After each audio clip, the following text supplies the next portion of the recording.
Hey everybody, what I've got here is a YouTube presentation of a recent episode of the Matt and Matt O-Scale Trains podcast. They had myself on as a guest, as well as Ryan Kunkel from Lionel, and together we all went over the new Lionel 2022 Volume 2 catalog. And one of the nice things about putting the podcast into a YouTube video is that I'm able to add photos from the catalog to make it easier for everybody to follow along. Now, as an added bonus, 2 or 3 days after I release this video, I'll be releasing another video where I go over what I actually ended up ordering from the new 2022 Volume 2 catalog. So you can watch this video where we discuss what's in the catalog, and then in a few days, you'll find out what I actually ordered from the catalog. But anyway, that's all I've got to say, so without further ado, enjoy the podcast.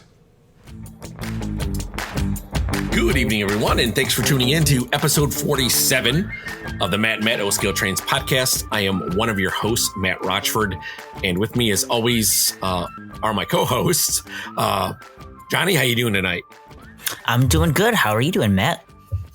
I am doing well. Unfortunately, Matt Z will be joining us in a little while. He is not able to join at this time. But I promise you, Matt Z is not fired again. He will be back. So we were disappointed with his last performance, so we gave him a penalty. He's got to come in late now. Exactly.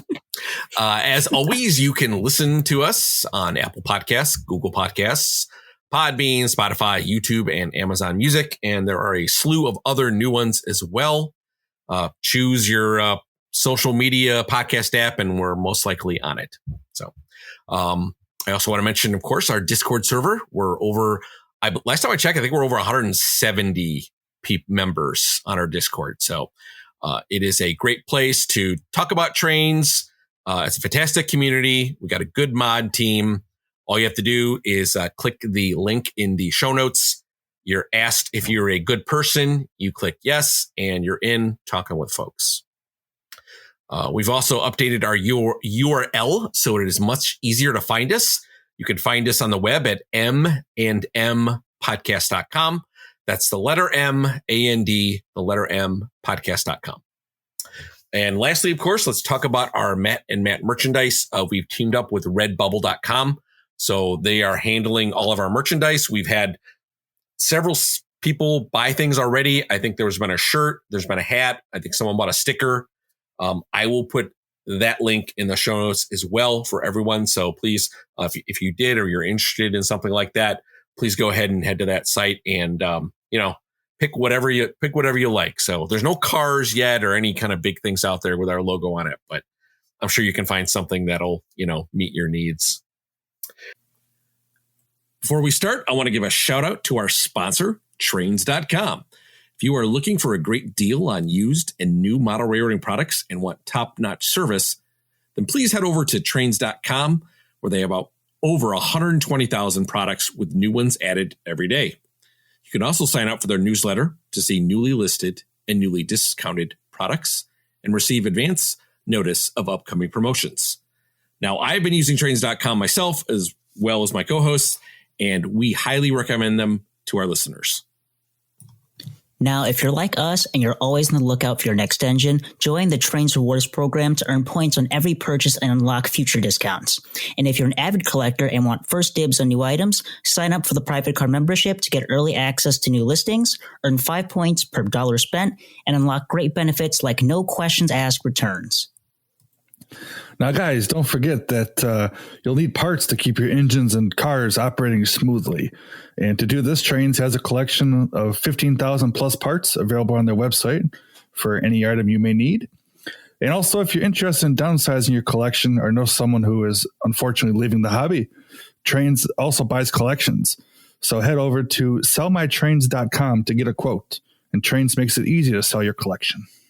Now, if you do plan on buying from them, please use our affiliate link, which is www.trains.com/MMOP.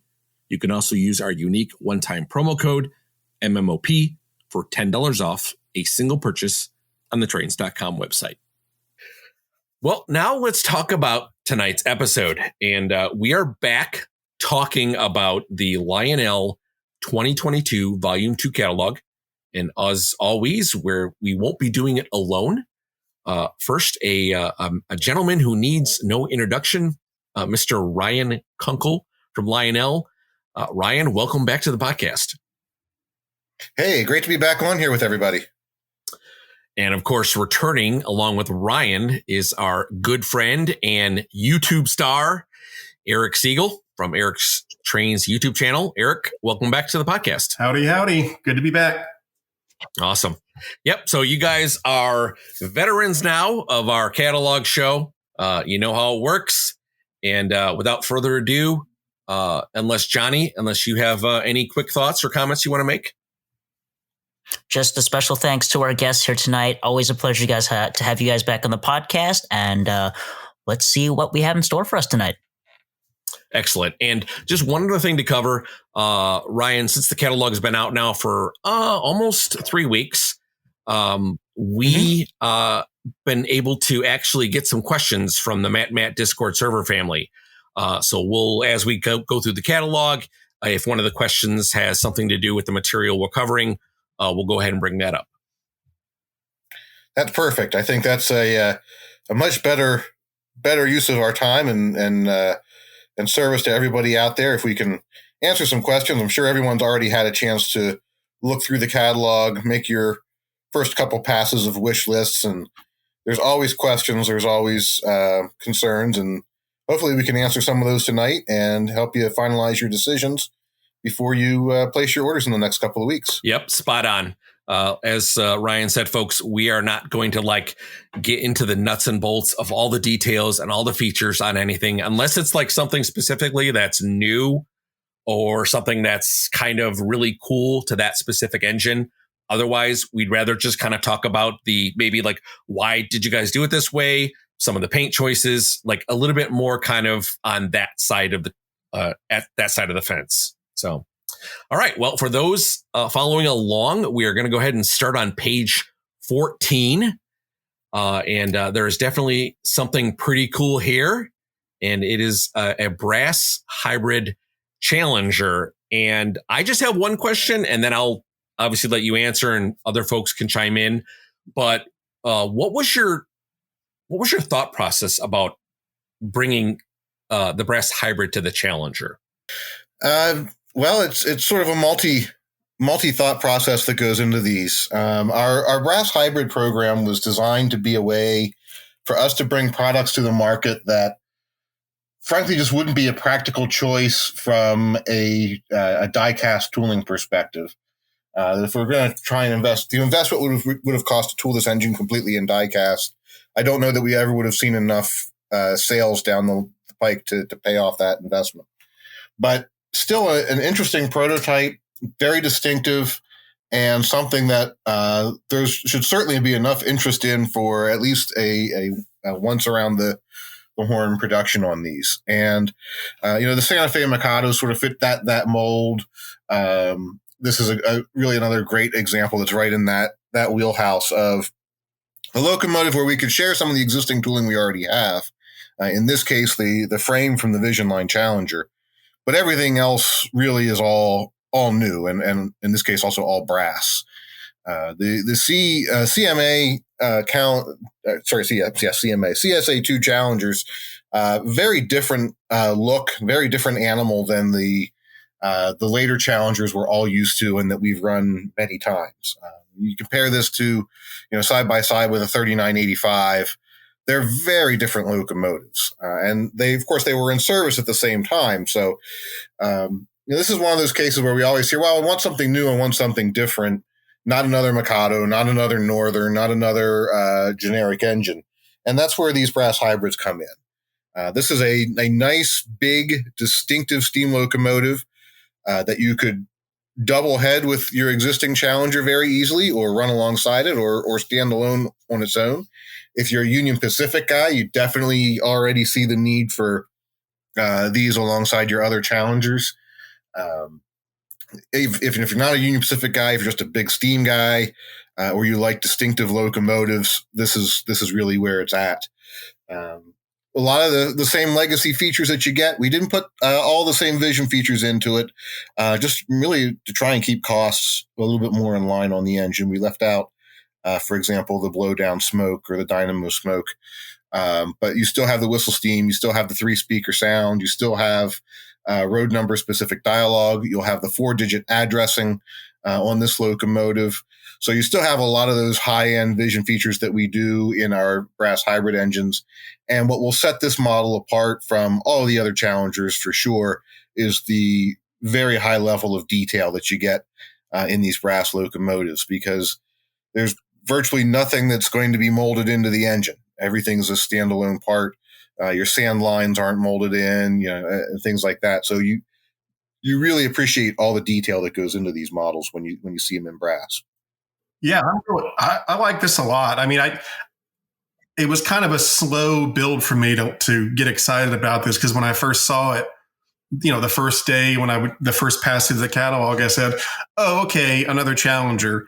And then once I started reading and catching up on it, then I said, "Oh, it's not a regular Challenger; it's an early Challenger." And the CSA Challengers were not something that I was really that well versed on, and so it was sort of a learning experience for me to go and read about them. And now that I know that, it's kind of exciting to see you guys doing this. It's sort of something you don't see in O scale very often, which is doing different variations of the same kind of locomotive that are each distinctive within themselves. So that was really exciting to see, and so I'm super excited about it. Super excited about it now.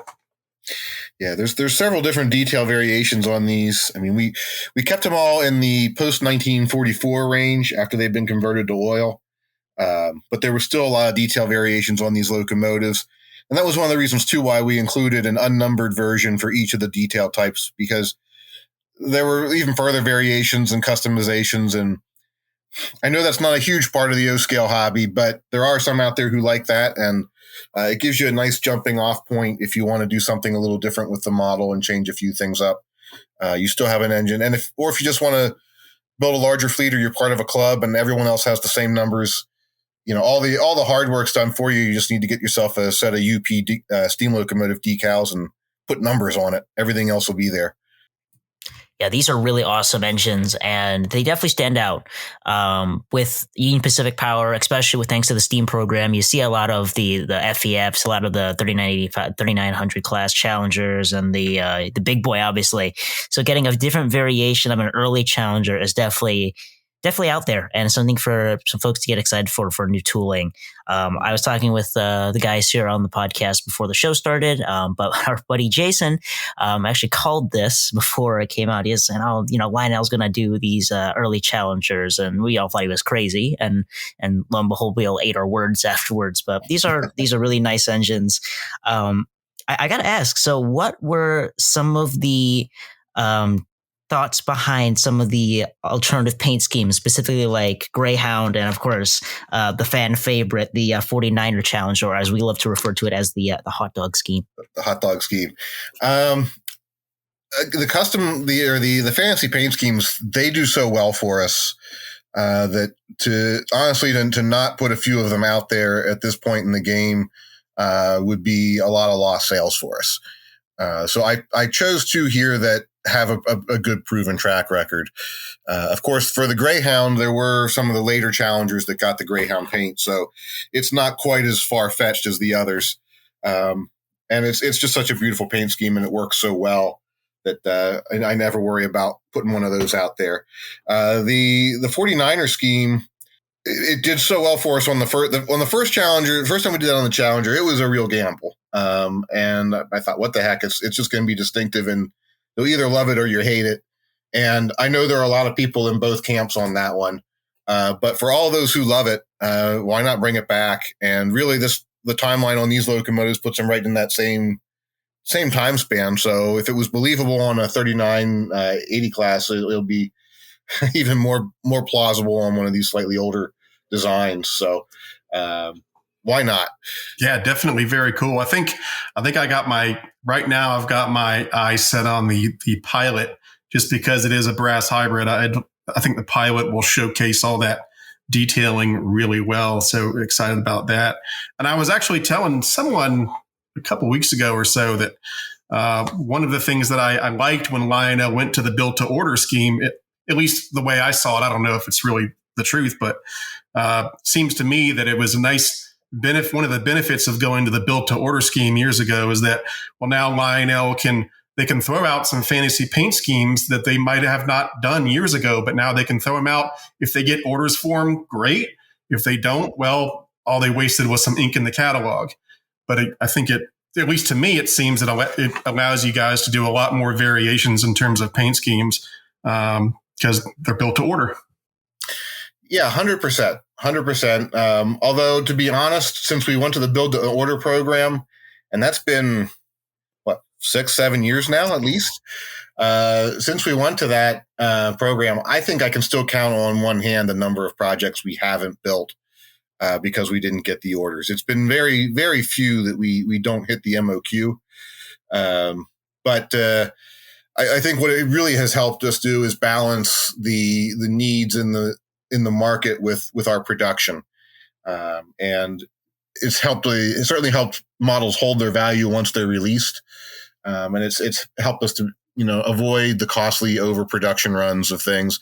And also, frankly, the costly underproduction runs of certain things. We built probably typically the same number of locomotives for a good long while after switching things over. But the mix of what we built got very different because we didn't have to guess. So we didn't end up with, 50 short of one and 50 too many of another on any given assortment of road names. And that's really helped to balance a lot of that out. And I think it's a slightly different build model than what we had gone through before, but it's not that radically different than what we and most other manufacturers have really been doing for years. We just hold off on the order placement a little bit longer until we see everything that we've got, and gives you all a chance to know what you're getting. Makes sense. Sure. Yeah, I only had one question from the Matt server, and you actually answered it. So you must have clairvoyance, Ryan. So it was a question about the dynamo and the injector smoke not being on the brass Challenger, and you pretty much answered that as to, well, it's to keep it at a more affordable price. Yeah, I know at this retail price, you look at that and say, really, you're talking about a reasonable retail price, but everything that we put in, especially this year, any bit of electronics we put in here adds a lot of cost. The electronics components for us over the past 12 months and going into the next year have really gone into crazy places in pricing. As I'm sure you've probably heard other places, not just in the model train world, but just, globally. And so trying to keep this from being a $3,000 locomotive, we kept a few of the extra features out of there on this round just to try and keep things a little bit more balanced. All right, let's go ahead and move on to page 21, which are the L1 Mikados. And now this is all new product. Is it correct to say were these tooling for MTH? Yes, this is new to us tooling. This is the old MTH tooling. Now, like our other previous MTH locomotives, they'll be heavily modified to Lionelize them for this catalog. I do have a few questions that came in, so let me go over those. So the first one was, is the delivery date for the second quarter of 2023, or will it be later? And I know it's kind of soon to obviously put that out there, but if you had a guess to make, I guess. If I had to guess right now, I would say late second quarter is possible. Okay. Third quarter is probably more likely or safe. Okay. We won't have a production schedule until we get the orders in at the beginning of September. Probably about mid-September, we have a production schedule, and then I'll have a better sense of when things will fall.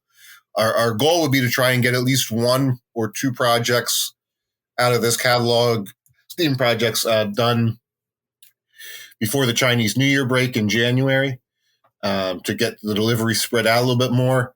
But it's just a little too early to say for sure if we'll be able to pull that many in or which projects those will be. Things could slide around a little bit in the order. They always can, but certainly the goal would be for everything in this catalog to deliver sometime in the first half or by summer of next year. Okay, gotcha. And I know it on the features. I know it states a minimum curve of 042, which is an unusual minimum curve. I don't see that very much from you folks. But will it clear 036? I can't answer that definitively. I think that it probably will. One feature that this will have that we don't have listed in the catalog, the designs have been finished on it now. We are adding the kinematic drawbar to this, which will get that tender in a little bit more close. So we kept with the MTH recommended minimum curve on this in the catalog because we knew it would at least be able to do that. I think there's the potential that it could do 036. I don't think I would try and push this to 031. Okay, no, I would agree with that.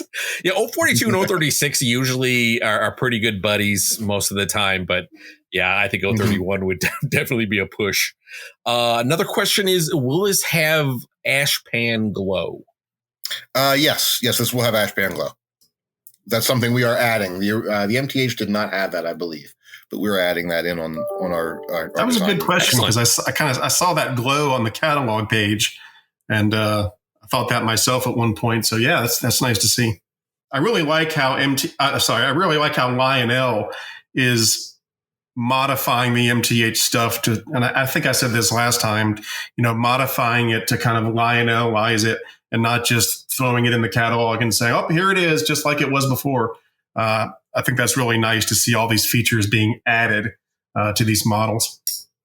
Well, we want to make them, part of the Lionel family, and the MTH the tooling sale an opportunity was a great chance for us to pick up some tools for projects that would have liked to have gotten to eventually, but frankly, one of the reasons I didn't put a high level of pressure on them was MTH was doing them and had done them well, and I'd rather invest tooling money in something that wasn't already out there. But when the opportunity came available and it looked like this was going to be, there wouldn't be any other way for these things to continue other than someone to tool them all from scratch. We definitely picked up a few, and Pensy L1s and some other Pensy Steam and some of the other things, frankly, you've seen in catalogs already and that you'll see coming out in the not too distant future. We're all projects that, had MTH not done them, probably would have been in our list of things to do.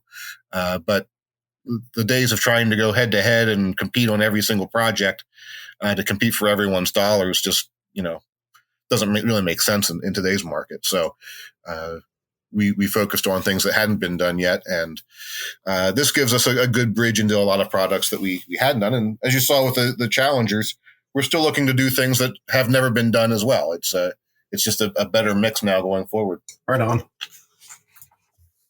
And just a clarification too. First of all, just really quick, these are really fantastic looking, and I like the price point on these as well. So these are right at the $1,000 threshold, but I think that's pretty fair for what you're getting out of these. My question though is because obviously the Santa Fe model is $999 compared to the $949. I know it states it's has a brass tender. The Santa Fe model is the only one with the brass tender, just to clarify. Correct. The Santa Fe bought 3 of these from the Pensy, and when they were in service on the railroad, they parked the Pensy tender and put one of their standard oil burning tenders on it. So we're actually using the same tender we used on that first brass hybrid Santa Fe Mikado. And so it'll be accurate for the locomotive. First time that's been done. And obviously it's a premium tender. It's a bit more of an expense for us to put that on there. But for $50 for Santa Fe fans, I think you'd agree it's certainly worth that extra little bit of money to get it right. I would agree with that, yes, as a Santa Fe fan. I'll pass it over to Johnny, and it looks like Mr. Matt Z has joined us. So Johnny or Matt Z, you guys have any thoughts on the L1 Mikado? Yeah. I'll hand it over to Matt Z here. I'll let him take control of the mic. All right. Well, I guess I picked the right time to join. So, Ryan, hey, huge thanks for coming on tonight. Sorry, I had something I had to do real quick, but big thanks. Joined at the perfect time with this L1. Man, I love this thing. Let me tell you, when I saw the catalog drop and I saw the L1 in there, I'm like, oh my God, I love it, man. I couldn't be happier. Let me tell you, great offering. I really like it. Now, one thing I was curious on with this, two things. First of all, in the catalog picture, it looks like the bell is tilted up. Was there any plans to do a swing bell in this, or did it just not fit, or what was the deal with that? No, I think that's just the way the casting was sitting on the model when Taylor took the picture of it for the catalog shot. From what I can recall, the Penske L1s, they did not have a swinging bell bracket on their air ringer. It was just a clapper. So no reason to, prototypically at least, to put a swinging bell on this one. Taking the mic over from Matt Z here. Just a really quick question, and this is also going off of the renders in the catalog. Are some of these going to have darkened rods versus polished rods here? I believe it's a good question. Looking at the catalog art, the DT&I and the Santa Fe look a little bit brighter, but I don't think I called out polished rods on any of these engines. I believe these all have the darkened rods. I think it might be just the way the art rendered on some of those. Gotcha. Just want to make sure for those folks who really like their rods being one way or another for their steam engines there. Yeah. One thing that did come up, because our virtual art for the, I guess it's number 2331012, the 4030. Or no, I'm sorry, I take that back. 1627, the second, the unshown post-war version. Our virtual art online had the red cab roof on that, and that was just a glitch in the cab roof. The production art never had that on there. Post-war, the Penske's really sort of stopped painting the tender decks and the cab roofs altogether, so we were leaving those green on both of those.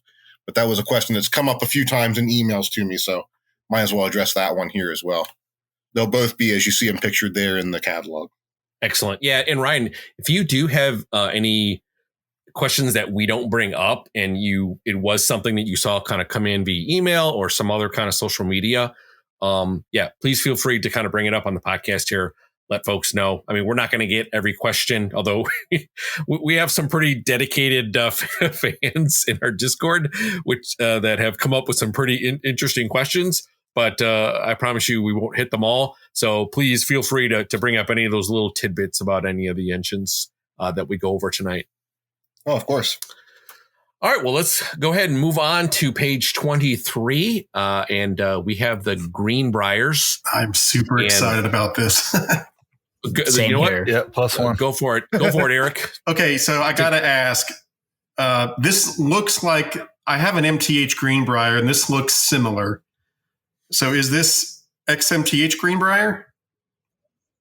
Yes, this is also XMTH. I love the MTH model, and I'm so excited to get one with whistle steam and Lionel sound. Super stoked, especially the Chessie version a couple pages later. But I was really excited to see this in the catalog. Excellent. Yeah, I think a lot of people are going to be happy to see these come back. MTH hadn't run these, I think, in quite a few years. So really happy to bring this one back into the lineup. Like you said, it'll get the full Lionel treatment with the whistle steam, the legacy, the rail sounds, the Bluetooth, and it's going to be a beautiful model. I'm glad to have this one in the roster as well, for sure. And we tried to do a couple little variations here and there that MTH hadn't done in the past. It's hard on a class like this that was all of 5 engines strong, and they've done pretty much every paint scheme variation. I did have a lot of requests after the catalog and questions about doing the Greenbrier Express version. We have to make sure we get the licensing for that. I saved that one for a future round, just based off the licensing, and I knew MTH had done that more recently. Frankly, wasn't quite sure how much of a draw it would have, since it never really ran in that paint scheme. but a lot of people have seen it and been around it. So I think for those who are looking for that, rest not. As long as we can get the Greenbrier's approval on it, we'll look for that down the road as a possible second run on these. Yeah, I'll chime in with these engines. This is something that when I saw it in the catalog, I was very excited about it. The Greenbriers are a very beautiful engine. Something about them being giant northerns, but with that pilot, they make them look almost semi-streamlined, which is really cool about them. One thing I really thought like that you guys included is very few folks know, due to most being familiar with 614, but the Greenbriers actually had smoke deflectors with them sometimes. So the fact that you guys went and made a version with the smoke deflectors is something that's super cool. Yeah, it was an experiment. I think the 613 is the only one that ever got them, and it didn't have them very long. Then there was a grade crossing accident, and they blamed on visibility issues, and they came off. But it's such a cool look that, and again, one of those little differences that hadn't been done before that really wanted to include it. And then once we came up with the fantasy scheme idea for this, it seemed like a real natural to put it on that version as well. I love that 613 with the smoke deflectors. That one just looks bad. It looks like a mean machine. Let me tell you, I love the look of that one.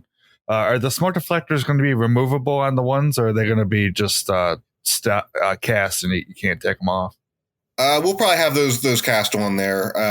They won't be cast onto the main, as one part of the body, but I don't think we're going to tool those to make them easily on and off, just for durability. Gotcha. Cool. I love that Chessie 612. Is that now?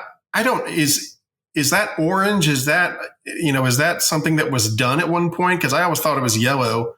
So everything that I've read on the original Chessie and the few photos that are out there of some of the cars when they were lettered for the Chessie on public display and so forth before the train really got launched, was that the original color was intended to be orange. Okay.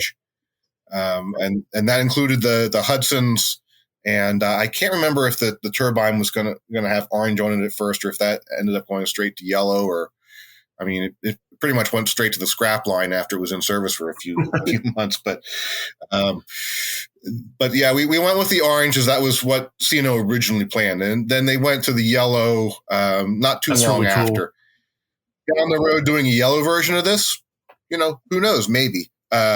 Nice to have sort of both options, but I thought for round one here, we just do it one way and just do the orange for something a little bit different.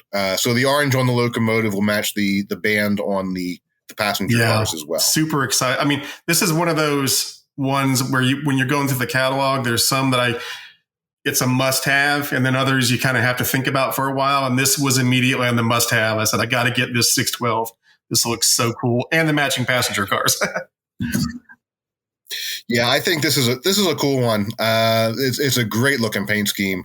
The art on this one really turned out wonderfully, and it's one of those fantasies that to me falls into the plausibility camp. Right, the Chessie as a whole experiment didn't really pan out, but if the train had remained on for a while and the turbines that were supposed to pull it, didn't work, the C&O would have needed to put something on here, and let's assume it wasn't a diesel.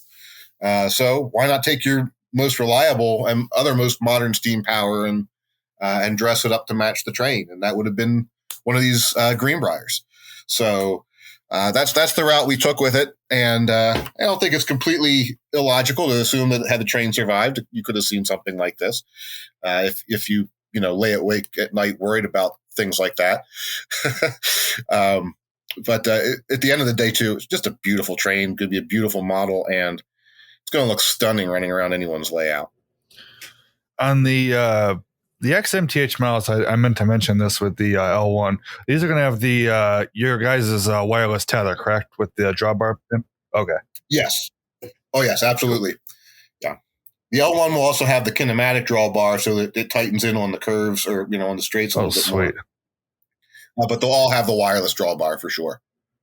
kind of chiming in here on the chassis one. So this is a question some of the guys had, because a bunch of us guys on the Discord side were all hopped in a call, excited, waiting for the catalog to drop the day of. We were looking at this paint scheme. We were very excited about it. But is the ribbing on the smoke deflectors and the tender, is that actually also be present on the actual model as well as an actual ribbing, or just like a paint on there? It'll be the simulated paint effect on those, like we've done on some of the other cars, and it's actually very convincing and semi-prototypical. A lot of railroads did that when they were updating locomotives and trying to blend in older equipment with more modern equipment. And we've got the paint technique down for that pretty well on these to simulate it quite nicely. So we had the artists add that on here just to again, sort of tie the whole train together. Perfect.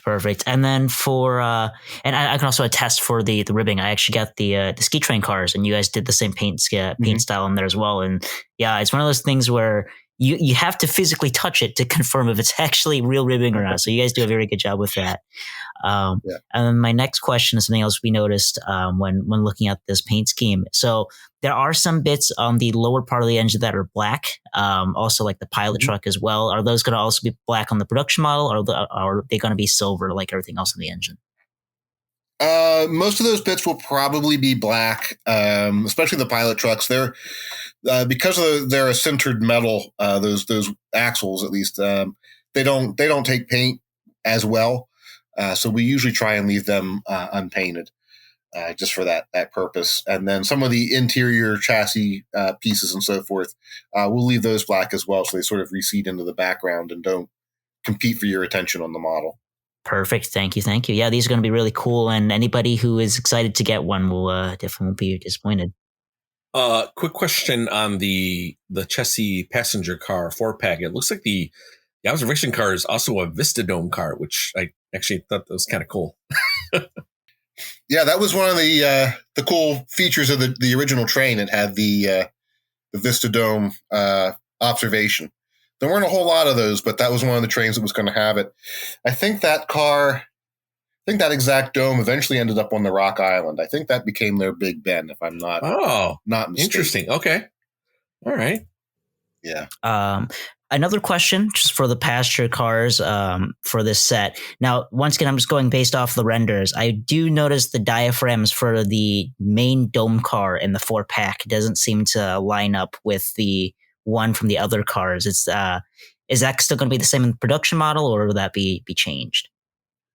Oh, that's a good catch in the art. Yeah, they'll be the same in the final model for sure. We'll use the same diaphragms on all of them. Cool. All right, cool. Thank you. Yeah, nothing gets past the catalog detectives, Ryan. So we count every rivet here. No, that's good. As we piece things together sometimes from various sets, little things like that get overlooked. And, there's about 9 or 10 of us in the company that actually go through these catalogs, believe it or not, at least 3 times from the time we start to the time they go to press. But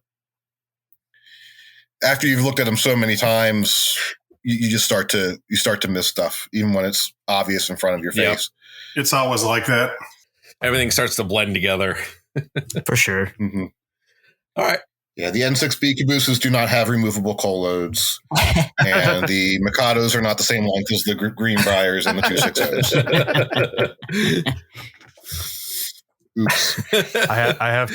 I have to point out a quick little oops. Yeah, I was one year. It was the just copy the description from the Niagara. It's like the H10s had stereo sound or something. I'm like, uh-oh. Yeah. That was kind of funny. Yeah, it happens. It happens. We're human. Yeah. Yep. I gotta poke a little fun at you here, Ryan. Nothing. I'm not being serious, but in case there's some folks who are even more scrutinous than we are, the number for the chassis one will be 612, correct? Because the boiler front is 613. Yes, it'll be 612.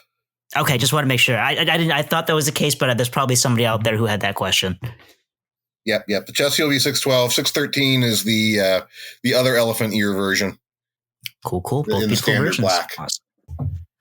My God, I didn't even notice that.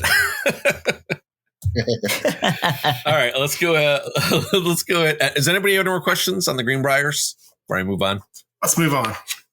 Okay. Yep, let's move on. Let's go ahead and move to page 28. We got these really awesome looking 260s and some matching passenger cars as well to go with them. So these are absolutely stunning looking. I love that Canadian National with the cars. But I'm going to go ahead and pass this around the room and let you guys talk about it. Well, the Strasbourg 89 is probably the one I would think the Strasbourg 89 on the next page is probably the one that's most exciting to people. If I had to guess. That's what I'm getting. The one I like the most is the black, the Canadian National 89 with the cars. I really like the marker lights and the number boards on top. That one's great looking. I like that a lot. So I guess I'll be the first one to ask a clarification question, and this is just me scrutinizing the render a little bit here. So I'm a really big fan of the SP and the San Luis and Rio Grande ones. Now I will say, since the other ones have a lot of really nice detail underside the boiler, I do see you can kind of see through the chassis for these engines. Is that going to be something that's going to be a present on the production model, or is that just something that's here on the renders only? I think what you're seeing there is just a little bit of something different in the way the art rendered on these. It's the same tooling for all these. There's really not any big difference between the frame and the boiler and all that, and then the different variations. So I don't think those two would have any major differences than the others. The big differences that we made in these, obviously the tenders for those two, but the rest of the differences are all up around the pilot and the smoke box front, and that area. I will say there are a lot of omissions on these in the catalog art, just due to the scheduling of things. We didn't have the final designs from the factory until shortly after the catalog went to print. So we used some previous renditions that we had that were close to create the virtual. The Strasbourgs in particular, because I've had, I'll just say a couple of emails about that. Dave and I have both fielded a few since the catalog came out. They will have the ladders from the running boards down to the pilot. The headlight on the earlier version of the 89 is sitting properly where it should be. There are quite a number of different, the spoke pilot wheels will be on both of those versions. So yeah, there will be quite a few detail variations. Are they going to be exact for 89? No, the steam chests are still different. There are a few things in the tooling that are just too big for us to change, but the smaller details that we could get right, we'll have those corrected on these models. Perfect. Awesome. Thank you. And then one more thing I want to poke at, because it's listed here in the catalog. So tell us a little bit about this new gearbox design that we're seeing promoted here. Sure. So the last time we ran these Moguls, a few of them exhibited a little bit of a jitteriness at like speed steps 1 and 2, a little bit of a hesitation. And it took us the better part of 8 or 9 months, I think, between the factories, our engineering teams here and in Michigan and California at the time, customer service, to tear these apart and rebuild them and try and figure out what was causing it. And ultimately, we're not sure that there was any one single root cause. There were some assembly issues in the valve gear. There were a few other things, but the only thing we found that we could really address from a design perspective was that the gearbox was not properly back drivable. So that has been improved to make it a true back drivable gearbox, and that's a pretty important part in getting that low speed function out of legacy engines that everyone is really used to and accustomed to. And since it became a pretty vocal issue, even though from the returns we had, it didn't impact a very large portion of at least a large portion of the people who had them didn't seem to be too concerned with it. But those who were very vocally concerned. So we wanted to make sure that we got that addressed for the next production run. That's good to hear. It's one of those things where we're really happy to see that something that was brought up in past, you guys are taking that feedback, internalizing it, and using it to make a better product moving forward. So very good to hear that. Mm-hmm. We did have a question come up on number 89. And the question was if the bell was recorded in addition to her whistle. We have not recorded 89's bell yet, but there's still very much a good chance that we can get that done before we launch this product out into the market. 89 was not fired up when we were up there the last time to do the sound recordings, so just have to make another trip. All right, so the 2000 Strasbourg, will the 2000 Strasbourg 89 have the steps on the sides of the smoke box like it does in real life, or will only the Canadian national version have them? That both of the Strasbourg versions will have those steps as well. Yeah, they'll both be added in there. They're not shown on the virtual art, but the designs for the product do have those on there. Awesome, thank you so much. And then I believe we had one more question actually on the 260s here, specifically for the San Luis and Rio Grande version. Will it? They had. Let's see. I think the question was, will it be in the original service version or the version after Niles Canyon was done with restoration? That's a really good question. I'm not quite sure what all of the differences would be between those two. To be honest with you, I found a few photos of this online, and that's how we based our art. And we've got the details as close to that as we could. I believe it's probably the more contemporary of the two, but I'm not 100% on that, to be honest with you. Gotcha. I appreciate you giving your best answer there. I'm going to be honest with you. I wouldn't know the answer to that either, but glad you're willing to take a crack at the question there. Let's go ahead and move on to we'll just hit page 32 really quickly. These are the Strasbourg Railroad passenger cars. So anyone feel free to kind of chime in here if anyone's interested. I like them a lot. The red one's calling my name. Is that like an X-Pensy or something like that? Kind of looks like a Pensy car. Actually, this is all the same car. It was owned by one of the many vice presidents of the railroad at the startup.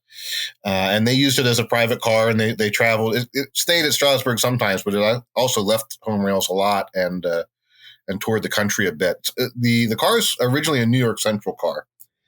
The first paint scheme was probably the one in the bottom right corner, the two-tone gray with the red stripe.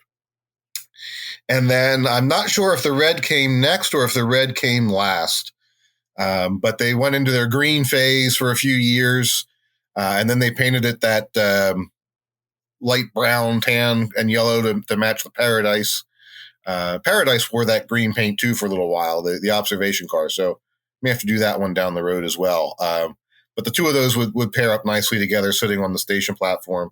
And then they did go in a more Pensy-inspired livery there in the red, which I kind of like that one too. I think it's one of the more attractive paint schemes that they put on it.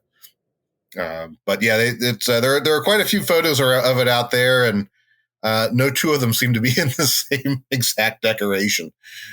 So we said, what the heck, if we're going to do it, we'll go ahead and just issue them in all the different variations here, and you can use it to your heart's content. But like I said, this one did wander, so I found some photos of it as far away as Denver. So it made its way around. So was it used on like the two-tone gray near central flavor style one? Was that used on like trains for like near central? Was it only for Strasbourg? Originally, it was a New York Central car, and then I think they acquired it from Penn Central, but it was still probably in that two-tone paint, and they probably added the red band above the window and changed the car name when they acquired it. I found some pictures either online or in one of the books that I have of it in that paint scheme coming through Harrisburg Station, possibly on its way to delivery or recently after on an outing. So. It wore that for probably about the first year or two. And then I think it got painted into the green, if I remember correctly. Wore that for a few years, got the tan, and then into the red before it was sold off. And someone told me where it went after that, and I can't recall off the top of my head where she's wandered off to now. I gotcha. Nice. All right, let's go ahead and move over into the diesels. So we are on page 36 for those following along. And we have some SD40 T-2s. Good old tunnel motors. Yep, absolutely. These are pretty cool. Obviously that good old yellow and blue Santa Fe has definitely caught my eye. We do have some questions though, or at least a couple questions here. So these do or do not have kinematic pilots? These do not. These still have the original swinging pilots on them, so they'll do the 031 curves. So they'll have it. They have it. You lose a little bit of the detail, but you get the tighter curve radius on them. Okay.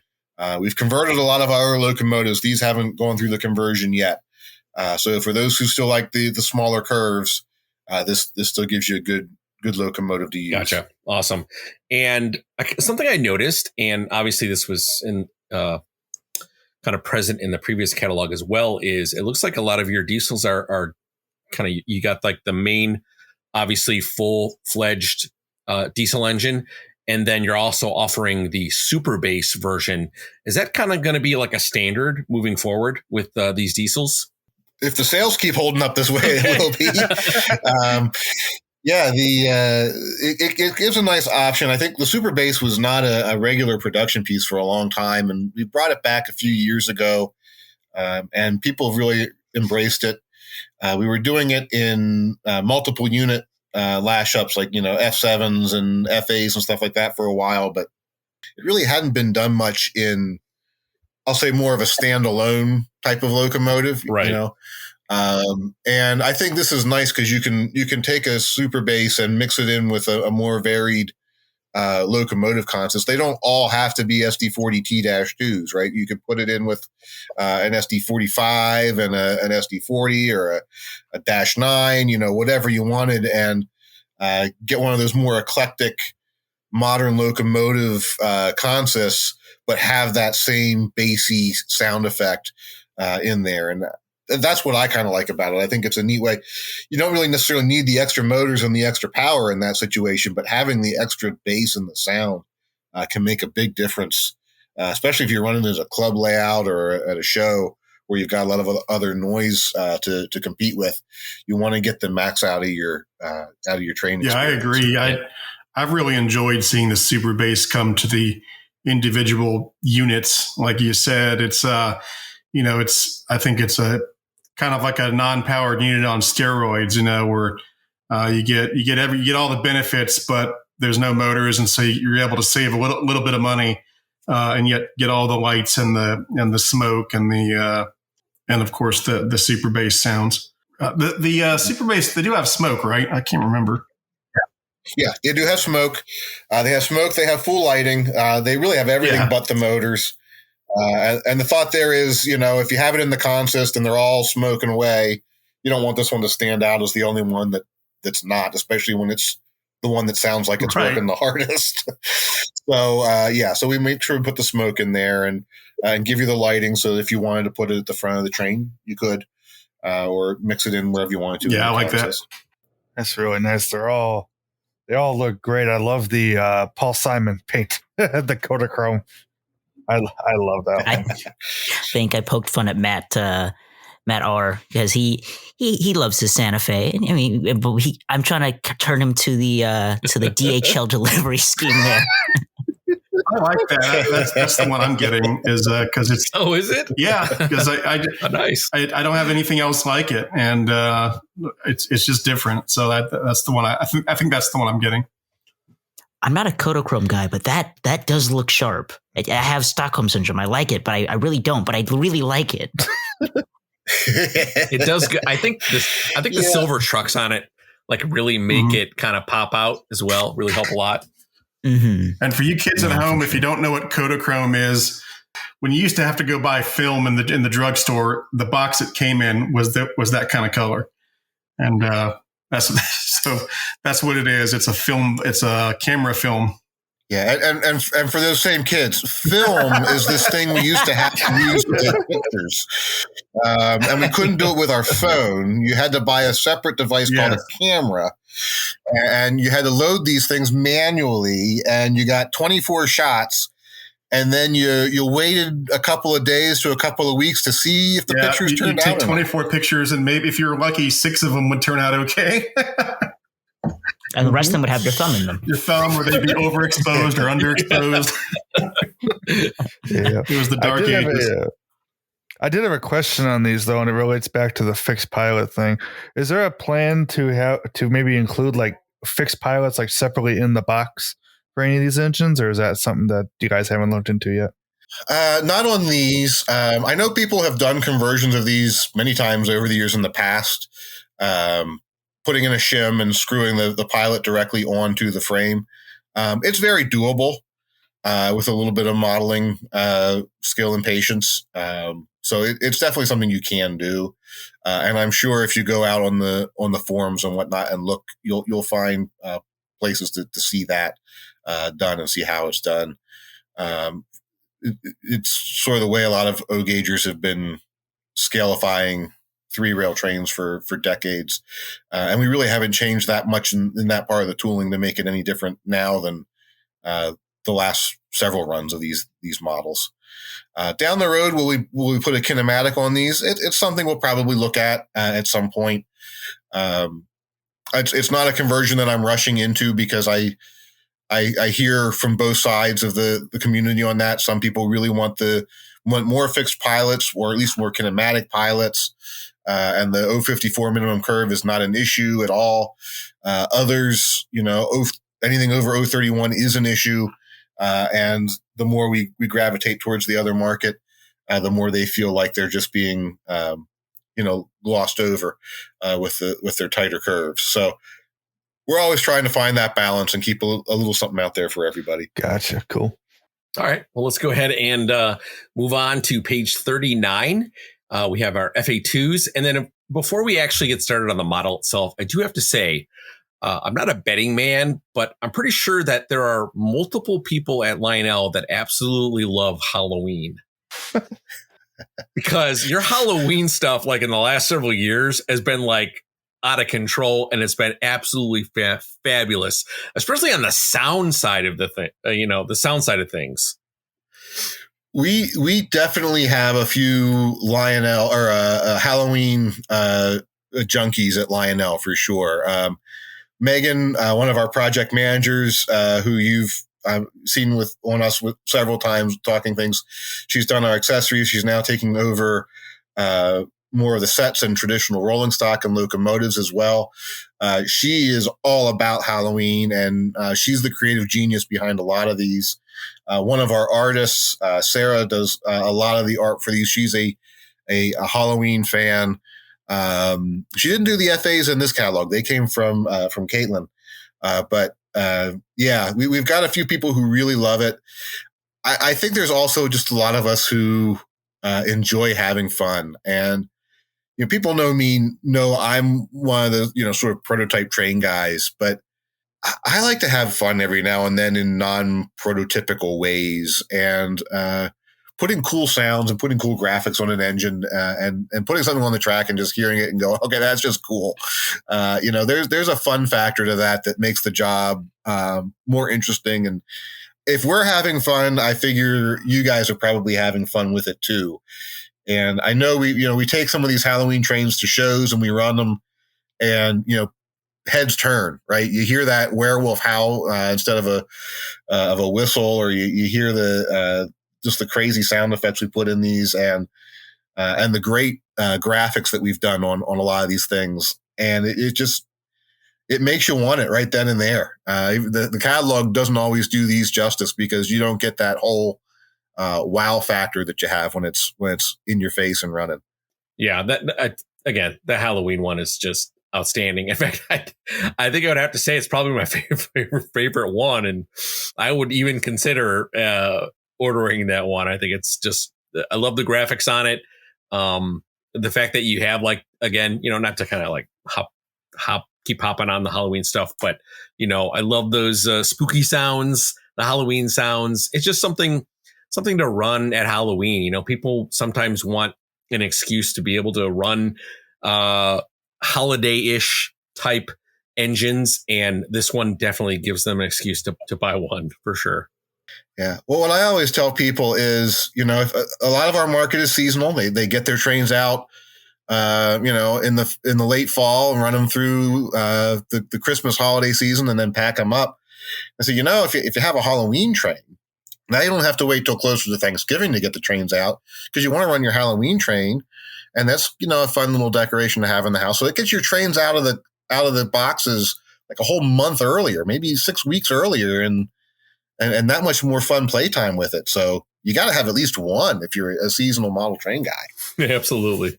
All right, I'll digress, and I'll obviously open this up to the floor. I'm sure everyone else has got other questions about these really cool looking FA2s. I will admit that I did think about getting the Halloween one just because I want to hear the spooky sounds. So that I think that's going to be a lot of fun. But all these look great. I'm kind of leaning towards the New York Central just because it kind of has sort of at least to me, kind of has sort of a post-war, kind of vibe to it. But I like all these. They look great. And we got Super Bass again. So yes, because for the New York Central, the Pensy and the D&H, obviously those are more passenger-oriented paint schemes.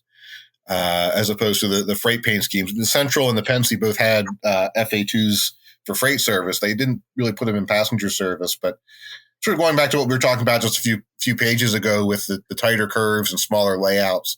The FA gives you a nice small layout friendly Alco passenger option for folks who may not have the visual space or want a giant PA running around on their layout. A pair of these with shorter passenger cars is going to look right with a 15-inch passenger car as opposed to a scale PA with it. So that was kind of the thinking behind there, give people the different option and paint schemes we hadn't done before.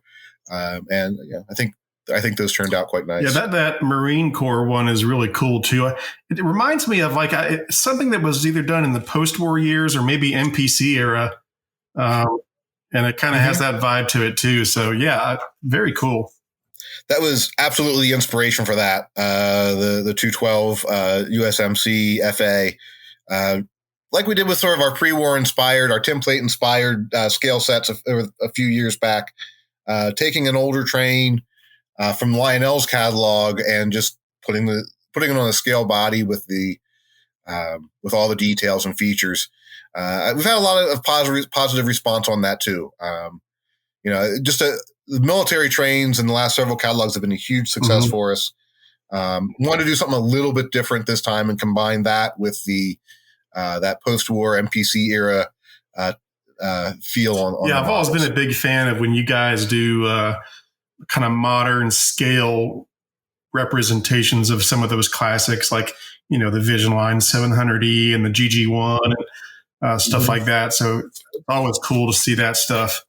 So I had a couple of questions specifically on the Marine Corps sets. So now that we're on it, two things. First of all, for the sound package, is that going to have like a post-war inspired bicycle horn as it's known? Yeah, we will make these. Will all have the 5 different horn options with Legacy now, so we'll make a post-war horn one cool. for sure. I love that already. And not to be that guy, but the post-war 212 never had a Mars light. Is that just a mistake, or is that how the model's going to be? I think that's a mistake in the art because I didn't call that out on the original either. Yeah, I think we'll probably do these in just a single headlight. Although the Mars light is a cool add-on too. So. If anyone has any specific feedback one way or the other, I can still change our mind on that. I actually looked at pictures this morning. I'm like, wait a minute, I don't remember if I have one or not. So I looked at it, I'm like, it doesn't. So I mean, if I would say without it, but that's just one man's opinion. But really cool. Now I will ask a question that I did see flying around our Discord. For the Erie Lackawanna units, are those yellow? Is the yellow going to be that like pastel-y, or is it going to be more like a darker yellow in the final run? It should be a little bit of a darker yellow than we used on the last round. Okay, gotcha. Perfect. Just want to get that clarification. Thank you. Okay, let's go ahead and move on to page 44. We have some SD70 ACEs, and you can't mention ST70 ACEs without thinking about UP heritage units, which I'm very happy to see are back in the catalog. So, in fact, I don't think a lot of these probably haven't been done in, I don't know, probably what, 14, 15 years, I'm guessing, maybe. It's been a while. Wrong? Yeah.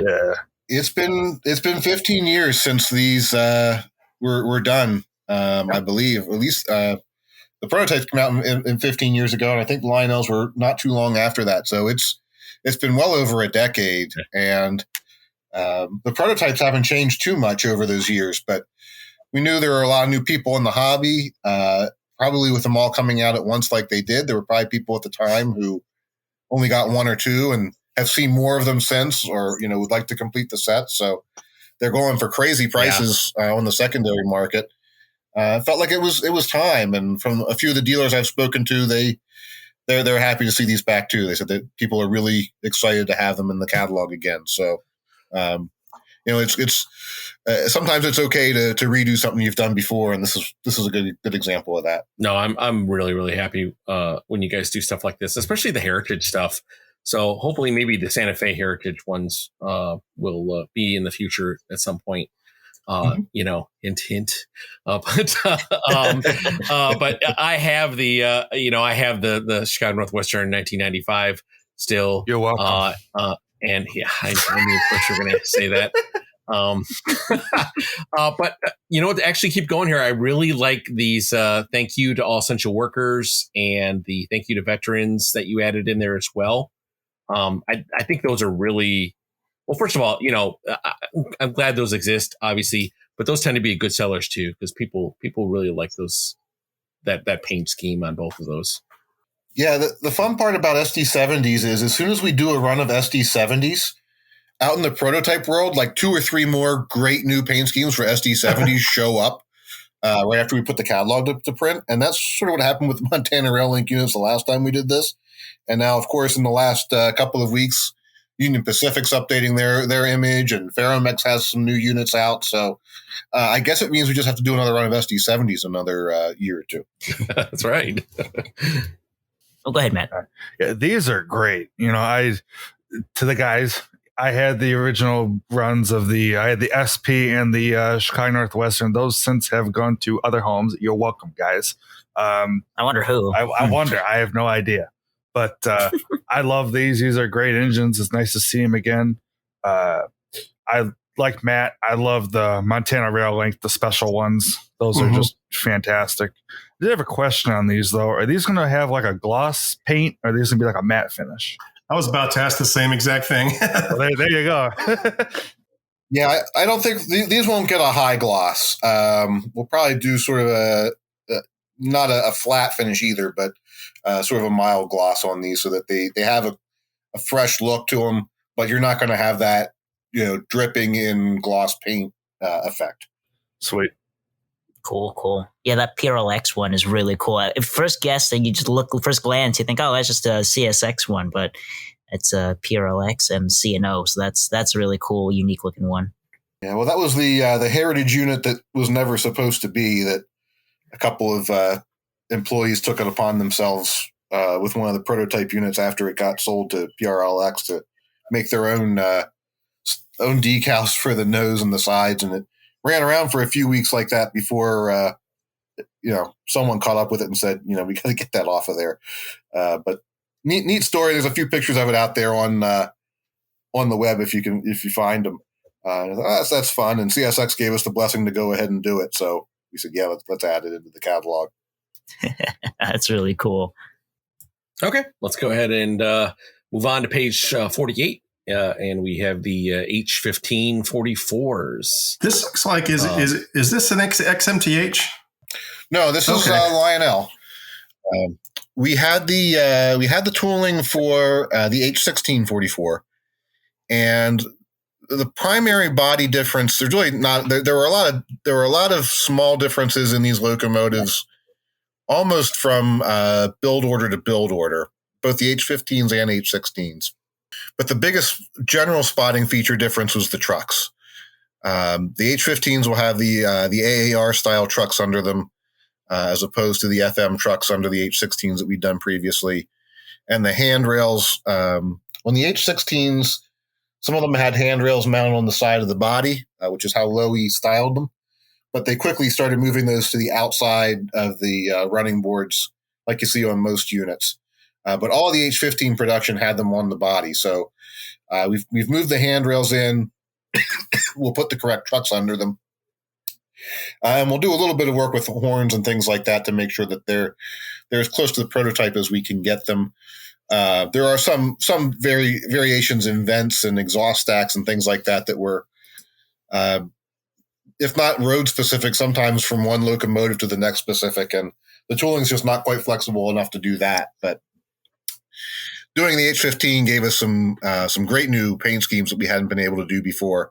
And it felt like it was a good way to reuse some of the tooling that we hadn't really used much in the past. I think it's a foregone conclusion which ones I'm getting. So yes, I wonder. I was about to say, out of that central Georgia, like, I don't know, is anybody a fan of that? No, he totally wants the Union Pacific or Rio Grande, right? yeah. I always thought Eric was a Monon man. Yeah, come Maybe It's been a while since there's been a Central of Georgia in the catalog. Usually it's a custom run or something, so it's kind of cool to see it in the catalog. I think it's been a while since I've seen a Monon paint scheme. Yeah, me too. From Lionel, I think you're right. I could be wrong. I don't know, Ryan, if you could verify that. I'm trying to think what the last one is that we put in there. Did we do an SW? No, I don't think we did an SW1. I feel like I've done one in the last couple of years, a steam engine or a diesel, but I've done so many customs for Mr. Muffin's trains that they for Muffin Man, Mr. he's Muffin got enough of has them. Yeah. Yeah, Mr. Muffin is definitely. I know I keep doing Monon units. I just I can't remember which ones are going where anymore. So just call them Muffin Monon now. So I did have a question on the more specifically for the paint schemes for the Rock Island. I was looking up prototype pictures and I saw one of the paint schemes was that pink style one with the pinstripes. Is there a plan to do that one? Oh yeah. Rock Island, I think, had at least 3 or 4 different paint schemes on these things. And quite a few of them were good looking paint schemes. So I went with this variation for the first run, but down the road, we'll definitely look at some other variations on this locomotive. There are some other roads that had them as well. I left the CNJ off the list this time for some reason. And I had some tough choices to make on this one, but like you were saying, I picked a few of the more obscure roads, at least obscure in terms of putting them in the catalog. Not to offend fans of these railroads by any means, but Rock Island was a tough call of which paint scheme to go with in this case. But yeah, definitely, I think you'll see some more variations of that one down the road. Yeah, I think the Route of the Rockets is probably my favorite paint scheme for Rock Island. But yeah, I think you're right. They're all really nice looking. Yeah, the challenge was actually finding enough pictures in the same paint scheme to give the creative team so that they could get it right for one particular version. All right, let's go ahead and move on. Page 50. And we're probably at one of my favorite items in the catalog, and that's the really, really awesome sets that you can get. And I do have to say this set's a mouthful for sure. The Western Maryland Hagerstown Hotshot set. Did I say that right? Hopefully. Hagerstown. All right. I'll let everyone chime in here because these are obviously railroads that are, not for me, but please, everyone chime in. I like the mismatched units. Go ahead. So we all know your favorite railroad's Western Maryland, Matt. Come on. I like these, both of them. They're really cool. The mismatch of F units, I think, is great. I know we haven't got to it quite yet, but I did have a question on the L1 set. Yeah, go ahead. I was curious. I can't tell. Is that a pre or post-war K4? Hello, L1. This will be in the pre-war details, and this one will have the doghouse on the tender. So this is the the one we're doing that has the pre-war front end with the doghouse. Oh man, I might have to order two. I'd love that the 1369 with the radio antenna, and this too. Oh man, I love it. Great choices. Can I have your Apple boxcar if you get the set then, Matt? No, I'm keeping the whole set. You don't get none of it. Aw. I'll let you borrow it, but You can have the box. I'll check the stuff inside of it. Okay. Well, I think we should point out that there is an actual trolley on this flatbed on this set, and that is an actual bump and go trolley, correct? Correct. That's awesome. I like that. Yeah. You also have a Freight Sounds boxcar in there as well. So lots of add-ons in that set. There's Lots a lot of play value. I like that. I don't think I've ever seen a bump and go trolley on a set before. That's pretty cool. Yeah, I wanted to do something different on the flat car for a load, and I also wanted to do a train that was really sort of appropriate for a particular area and locale. And this is the line that ran very near where I grew up, so somewhat familiar with it, and that would be kind of neat to highlight some of the different industries or customers and places along that line. It's a good looking train for anywhere. You could run it, obviously the cars interchange and go all over the place. But if you're a fan of South Central Pennsylvania or that region, you'll pick up on some of the little things in there. But it all works for that branch of the Pensy, and then just found ways with the lower cost on the engine. It gave us some options here really to feature up some of the freight cars a little bit and still put in a good value at the set at a reasonable price. All right, let's go ahead and cut over into the scale rolling stock here. And obviously we don't spend, a lot of time on these, but I do want to make sure that we, if anyone has any questions or anything, that we bring them up and cover them. But obviously if you make SD70 ACEs and UP Heritage, you got to make the TOFC flat cars to go along with it. So these are really nice. 100%, no doubt, getting the Chicago Northwestern one. So yeah, I'm really happy with the way these turned out. We've done 60-foot box cars, we've done cabooses, we've done illuminated flag box cars. I think when the first run came out, we may have done hopper cars and other things for them as well.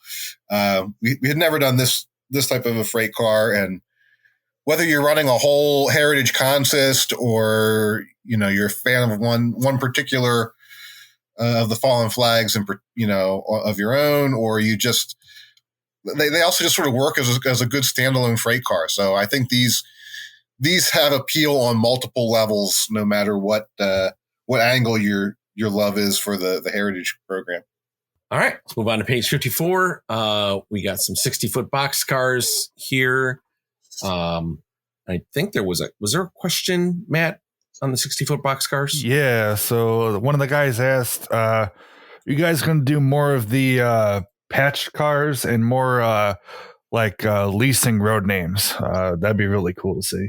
Yeah, especially on the modern stuff, these things seem to do well with the graffiti and the patch outs and whatnot. It's what you see today. So having some of that stuff out there is doing quite well. If it sells, we'll keep making it. Cool. All right, let's go ahead and move on to page 56. We got some 100T hoppers here. Yep, these are all die-cast hoppers. Plenty of weight. They track beautifully. A lot of detail on these. There's so many road names on these cars too that we can do. So it should be a big fan.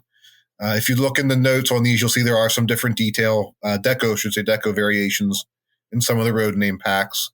But between the 3 2-packs, you've got 6 different numbers available in each of these paint schemes. So if you're trying to build a mini unit train, you're well on your way. I didn't see that these were all die-cast metal. That's pretty cool. Yeah, they're heavy as all get out too. I have a few. They weigh a ton. They must weigh 3 pounds. They're heavy. Oh wow. Yeah. I'm not sure why we needed to pull those out of die-cast metal, but we did. And by golly, we're going to keep making it that way. I love them. Doing lift coal cars, man. Come on. Sure, why not? All right, on 57. So I don't believe the current or the last run of the hobo cars have delivered yet, but I think they're like right on the cusp of becoming available. Guys can correct me if I'm wrong, Yes. but we got some new Hobo cars here, and I'm kind of glad that you guys made a bunch more of these, because I think those are going to be really, really cool when the first batch releases. Yeah, no question about it. When the first two came out, I put them in there sort of, well, let's see how this goes. And the response was both incredibly positive and very clear that we need more road name options. So right on the heels of that, put out 4 more. The features will be very much the same, just some new deco options for the for different road names. Dave didn't do a demos with Dave on the Hobo car, did he? I don't think he's done one on these yet or not. We have the sound files done. Okay.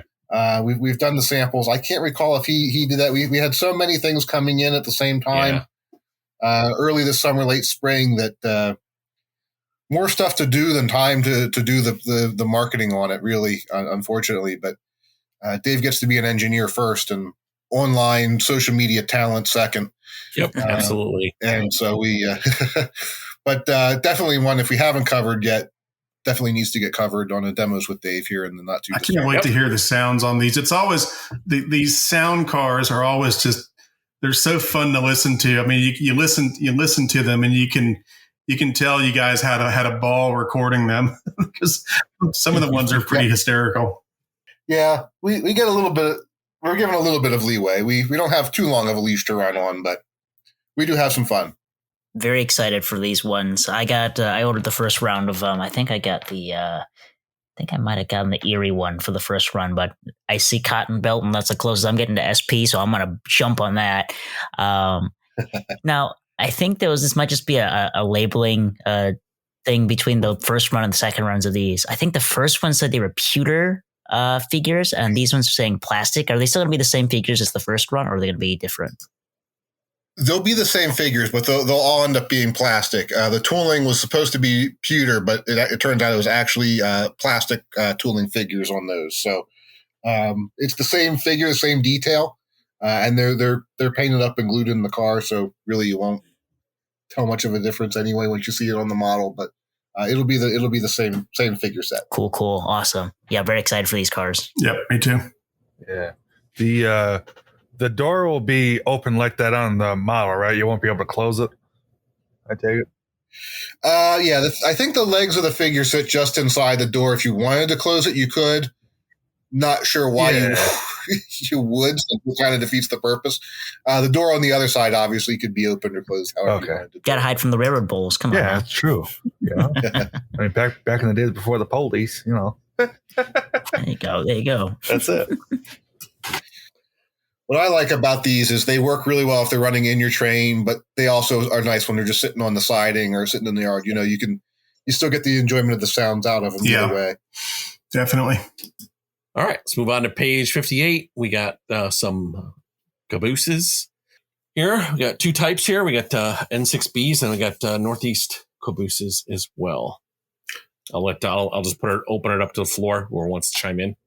Yeah, I love these N6Bs. I'm actually looking right now at a New Haven one from MTH, and they're beautiful. I forget if the marker lights work on these or not. I don't remember. Do they? These do have working markers. Yeah, I love these. The top one there, that simplified Pensy script, I like that one a lot. I have to look into that. Yeah, that version was pretty common up until about 52 or 54. They switched over to the Shadow Keystone. I can't recall which. So for most of your Steam era and even early transition diesel era, that's the paint scheme you want. But to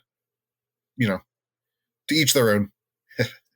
All right. Well, let's go ahead and move on to page 60. So just some standard O insulated box cars. And on the other side, we have some standard O unibody tank cars. So again, I'll open it up to the floor if anybody wants to, note something in particular. I like the cotton belt. Johnny, what do we call this thing? The not pacemaker? The not pacemaker, the fake pacer. I love it. Yeah, I like that. That's really cool. I got a buddy of mine gifted me the Atlas version of that car, and they're really cool. Definitely a really nice alternative for the guys who are very much West Coast, but are very envious of those New York Central guys with their pacemaker boxcars, thinking they're all high and mighty. Well, guess what? We got cotton belt ones now. There you go. I have a weird question. Oh, go ahead. That one, I just wanted to say that the state of Maine, New Haven, that one's really cool too. Hell, they're all cool. Oh, that's a classic. You can't go wrong with that. Absolutely. So I've noticed a lot of the rolling stock is being made in Vietnam now. So what exactly what are they making in Vietnam versus China right now? Is it just rolling stock? Right now, it's just rolling stock, some accessories, but primarily rolling stock. And it's a mix of types. Our standard O stuff is there. Some of our scale rolling stock, some of our passenger cars we're going to start building some of that there as well. The folks who run the factory in Vietnam are the same ones who run one of our factories in China, and so they bounce projects back and forth between the two facilities as it makes most sense from a costing perspective. Okay, cool. Yeah, I've seen that on more and more rolling stock, and it all seems well made. So I was just curious about it. A question came up on the Discord today about two-rail items, specifically about engines, or if there are plans to make things that are easily convertible to two-rail. Not locomotives right now. Our rolling stock, since we redesigned the trucks a few years ago, is much easier to convert over to two-rail wheel sets. And we do have conversion kits available still for that, for those who'd like to do it. And of course, we've been putting the scale coupler mounting pads on all of our scale product as we retool and upgrade as well. And that's another thing we'll be doing with the MTH product that we acquire if it doesn't already have it. So that if you want to, whether you're high railing it or two railing it, you can switch over to a KD style coupler if you so choose, without having to do major body surgery.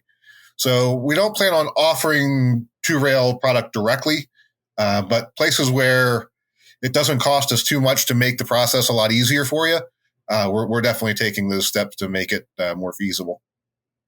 All right, cool. And then we guys going to offer the trucks in the 100-ton variety as well? The trucks in the 100-ton. Right now, we only have the 50 and 70-ton variety trucks. Down the road might be something we look to tooling up a beefier truck. Okay, cool. I'd imagine maybe for the 100-ton hopper, he wasn't specific, so I don't know. Yeah, the details are similar. We just use the same 70-ton, the roller bearing trucks underneath both. All right, folks. Well, let's go ahead and move on to the LionChief offerings in the catalog. And of course, we have to start this out with a bang, because our old friends, the 060Ts, are back in the catalog with some brand new road names. Very, very happy to see these back in the catalog. They were great sellers. I think I did a review on them, and honestly, I thought these were, and I think they still are, probably the biggest, or I should say the greatest bang for your buck engine out there, like hands down, at least for me. So. Yeah, of course, they got a little bit of a price bump on them. Yeah, but I think at that price point, I still think they're probably worth it. I'm super excited about these. I've never had one of the dockside switchers, and real excited to finally get one. I think I'm going to get the Alaska. Yeah, it's a +1 on these. I'm actually looking at my 2 pair as we're recording this right now, and God, those things. Let me tell you. I think it was our last catalog show. As a matter of fact, I bet you I'm like, hey, Ryan, another run of the 060T. So, well, little did I know, here we are. Yeah, I love them. Now, they're so small. Are they scale or are they semi-scale? These are scale locomotives. Oh, wow. They're just a small prototype. And, the die-cast body, I mean, they pull real well. You've got the, all the features you could possibly pack into them.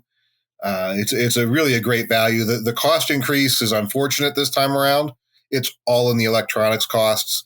I think you just see it more on this locomotive than you do some of the the larger ones. When a $1,000 locomotive goes up by $50, it's one thing when a $250 locomotive or a $300 locomotive goes up by $50. It looks different, but it's really the same result.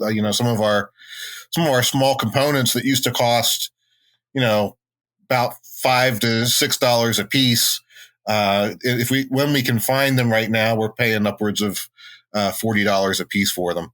And that's just, one little piece on the board. So you throw a few of those in there and it's not long until you're really jacking up the price. So, we've tried to do in this catalog where we've had those things is, raise the price by our price increase, but not, factoring in all the other things on top of it that, usually you take the total product cost to generate your costing model. But these, we sort of tried to stick where we could to the original costing model and just take it out of the margin, but just pass the fixed cost increase on, to keep prices as reasonable as we can. And we're hopeful that in the next couple of years that will balance and return back to normal. But the way it goes, I'm sure it'll be something else, some other new problem to take its place, and keep us guessing. I think they're still worth it for me, even with the price increase. I think these still hold the best bang for your buck. In fact, I don't know if it's taboo to say this, but I kind of thought for the old price point, I was kind of like, wow, is that a misprint? Like these, there's a lot packed into these. I'm telling you right now, like these things smoke like crazy. They perform very, very, for a little 060T, you would think because of that footprint that they would have trouble like through switches and stuff like that. But I tell you, they actually perform quite well. I love these little things. They're so great. If you want an engine, this is going to just from personal experience. I've also got one of the 060Ts. They're great little switchers, especially if a really cramped yard. But I think the most fun thing to do, and this might not be the most popular opinion, but I think Matt R has experienced this more than anyone running trains with me. If you want an engine to run amok and be a menace and run onto the main line while the people are running, and you can just plop this on there and nobody notices until you break into the main line and are chasing somebody. They're fun. They're fun little engines. I've had times where I've been at Matt's house and running trains. He has in the yard. I take my phone, connect to it because it's Bluetooth, and just slowly make my way out of the yard onto his inner loop. Stop just where he can't see me. Break onto the main line. I start chasing him. It's the funnest thing ever. But yeah, they're definitely really fun little engines. And just a really quick side note: is that Reading version? Is that the one that's at the Pennsylvania Railroad Museum, or I think it's something else? Yeah, nope. That's it's not an exact tooling for that, but that's the inspiration for that one for sure. Gotcha. Yeah, I remember seeing that when we went out there for York, and that was a cool little engine. So it's nice to see that in 3-rail. All right, let's move forward to the right next to them. We have some on the next page.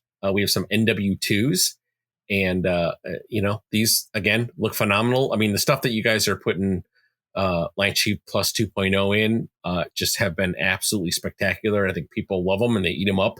I'm going to guess that these are scale. Their proportions are pretty much scale. This is based off of the classic old tooling. So these have these are post-war style. They have a single motor drive. Just because of the space inside, there's not the room for two, but you have all the other LionChief 2.0 smoke and lighting and sound effects, speed control, the TMCC, the Bluetooth, and so they really do give you a lot of, again, bang for your buck, a lot of versatility. The last time we did these were as LionChief Plus locomotives, and people seem to really like them. So I think with the 2.0 improvements, it's really the nice blend of classic Lionel with modern electronics. Yeah, it was when the catalog came out, I saw these and I said, I've seen these somewhere before. And then oddly enough, a couple of nights ago, I was running an old post-war, I think it's the 623. And I was like, that's where I saw it. That's what this is. It's the post-war 623, or at least it's based on it. Mm-hmm. When I saw the near central 622, I'm like, yeah, that's definitely a 1950s post-war celebration style one. I'm like, God, that's gorgeous. Is there a plan to do a 623 since Eric mentioned it? We could probably do that. Yeah, we've had some more requests for some more post-war stuff. We've got got a pretty big anniversary coming up in 2 years. We'll be 125 years. So I suspect, not that I have any sort of input on it or insider information, but I suspect Lionel would probably do a lot of really cool retro inspired and throwback stuff in 2025. Just, seems like a logical thing they would want to do. Yeah, makes. Oh yeah, 125 years. That would be cool. Definitely have to keep an eye out for it. Santa Fe of 3. Sorry.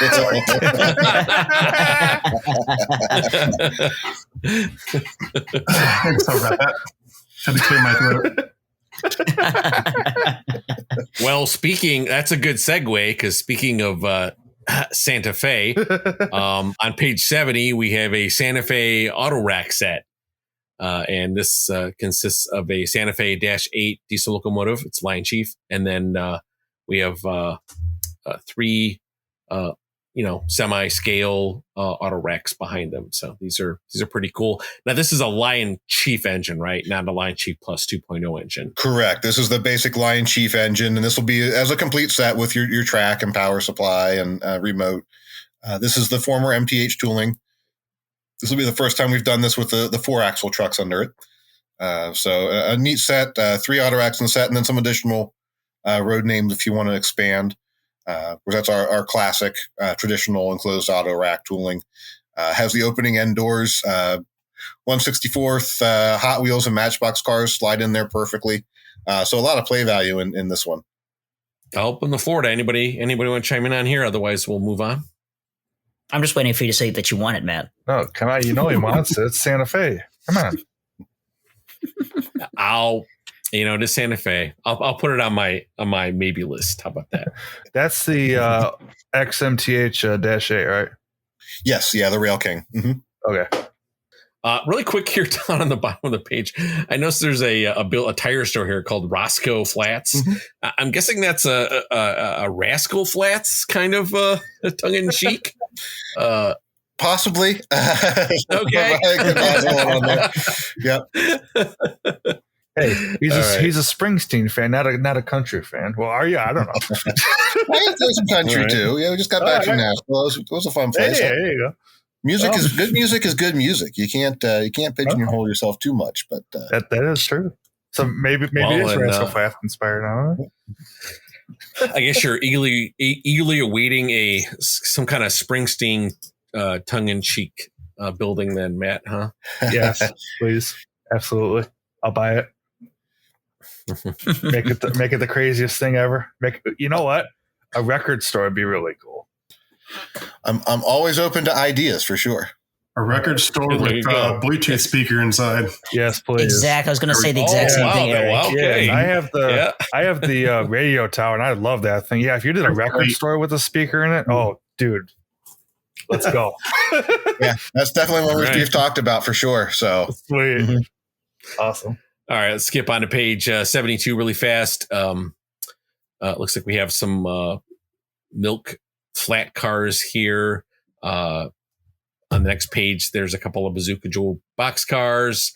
Got some Chevrolet personalized box cars. Again, jump in. Anybody wants to make any notes about anything we see in here? Otherwise, I'll move on. I like the Bazooka cars. That's all I've got to say. The Chicago Railroad Fair box car is really cool. As a Chicagoan, I really like that.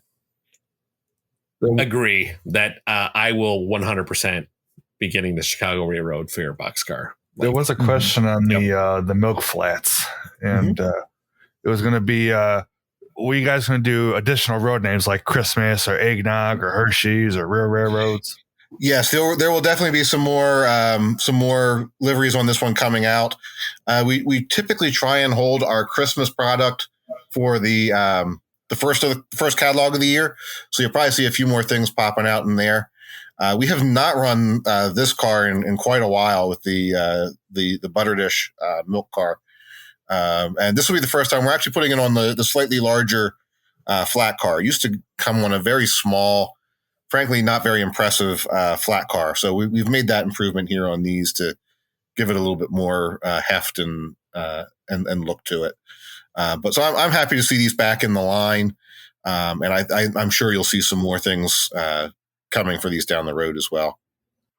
Okay. Let's go ahead and skip over to page 76. And I have to tell you, this Phillips crossing gate definitely came up a lot on our server. People were kind of like, and again, just so people know, this is actually a prototypical crossing gate, but a lot of people were like, "Oh, what's this? Is this a Halloween thing?" Or that's what I thought. But it is. That's what I thought. Yeah, I had no idea it was based on something real, and then I saw that little picture and and then I looked it up, and I was like, "Wow, that's a real thing." Yeah, it's fun. As a guy who sort of came into Lionel through the museum world, and a guy who just likes railroad history. I mean, this one only came across my radar a couple of years back. And as soon as I saw it, I was like, "Oh man, we got to make that." that's the ultimate O-gauge model train accessory right there. So we started working on this one in design about a year and a half or so ago, and it's just such a unique piece that it was one of a kind, and it's got there's a lot of stuff written up about it, and I think it'll be well received. We've got the working sample in the office, and it's a lot of fun. We'll definitely do another demos with Dave on that. The catalog show we did, we demonstrated it earlier this month. If you go back and endure that on YouTube or Facebook, you'll see it there. Really, really neat piece. All sorts of lights going off, the siren. All the electronics are integrated into this. So you just snap it into your layout and go. I'm sure there will be people who, have different track systems and get one of these and gut it all out and use it with their Gargraves track or whatever have you. But if you want a simple setup, it's all ready to go for you. You don't have to do any crazy wiring. It even detects which direction the train's coming from for the directional arrow portion on there. And even though it's not already a Halloween accessory, it definitely has that feel to it. And we will probably do a more Halloween specific version of this or some other spins on this down the road, just because it's too cool not to have some fun with. But I really like it. I think it's a fun accessory. It's definitely something that has not been modeled before. And like you guys said, a lot of people weren't aware of it, but once it's always fun when I hear people say, "Oh, I didn't know that existed," whether it was the early challengers like we were talking about earlier or this, and you pick up a Lionel catalog and go, "Oh, I actually learned something from reading it." That makes me feel good too. Well, it's the great thing about this hobby. You can never know everything, and it's like you're always learning something. So always great to see that. For sure. Yeah, great piece. Very excited about this one. Yeah, it looks really fun. And just to kind of clarify, it is one-sided, correct? Like the framing and everything, it's just on one side of the track. The piece sits only on one side of the track, just like the prototype. They only built the one bridge, but all of the lights are two-sided. So no matter which side you're looking at it, you do see the same effects from both sides. All right, that's good to know. Yep. Cool. All right. On the next page 77, again, a really cool roadside diner. And then we actually have some official Amtrak licensed passenger station. Mm-hmm. That's really cool. That looks like the old MTH station. It is. Updated with new graphics, working with Matt at Amtrak on that one. And then the diner is another one of those old accessories that hasn't been around in a while. We are upgrading that a little bit and adding the lighted sign on the top. Before that was always just a regular static sign, and now that'll be illuminated as well. Very cool. Is that going to have a smoke unit in it or no? No, I don't think we put a smoke unit in it. It's not. It's a greasy spoon, but not that greasy. So they didn't have it. I didn't even look at the name. That's cool. All right, hopping over to page 78 and 79, we have this is really cool. I really like this Caboose kind of creamery So that actually kind of like actually fits. Does that caboose move, or is it fixed to the platform? So you could do whichever you like. It's going to be one of our standard scale Northeast cabooses. There'll be little awnings attached to it, but you could take those off if you wanted to run it around your layout. But the inspiration here was, since the late 1980s, when cabooses pretty much stopped being a regular part of railroading, every small town along the railroad has a caboose somewhere in it as a park display or visitor center or ice cream shop or, tourist bureau or you name it, right? There's all these little cabooses everywhere. And so we thought it'd be fun to do something like that. So the accessory has the caboose, has all the, and it's illuminated. You get this really cool laser cut wood kit of a deck to build. It goes together real easy. Just a little bit of wood glue, and 5 minutes you can have this thing together. And that just butts right up next to it on the track. And then it'll come with a 10-inch piece of fast track with a PEP plug attached to it, so you could plug that track into a PEP track or hardwire it if you wanted to, and use that to light the caboose if you'd like, or you could connect it in with a siding and have it part of an active rail line and light it that way as well.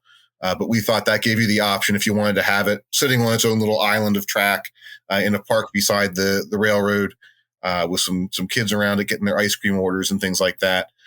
Perfect little scene for any layout that, people will recognize right away. And we've got a U.S. company that's making the wood deck. So those will be made here, and then we'll pack out those simple little kits with the caboose and the track and send them on when we get them all here. Very cool. That's really cool. I like that. Could you put it next to the hobo boxcar? You could, sure. Yeah, why not? Yeah. Hey, they get hungry. I need ice cream too. Yeah. Yeah. I think you'll definitely see some more things along this theme down the road as well, because there's so many ways you could go with it. And if you have multiple cabooses, because we all have multiple cabooses, you could change these things out too from time to time if you wanted to change up the theme on your layout. Yeah, there you go. It's not like I'm staring at 1, 2, 3, 4, 5, 6, 7, 8, 9, 10, 11 cabooses, right? I got them right next to cabooses but, there.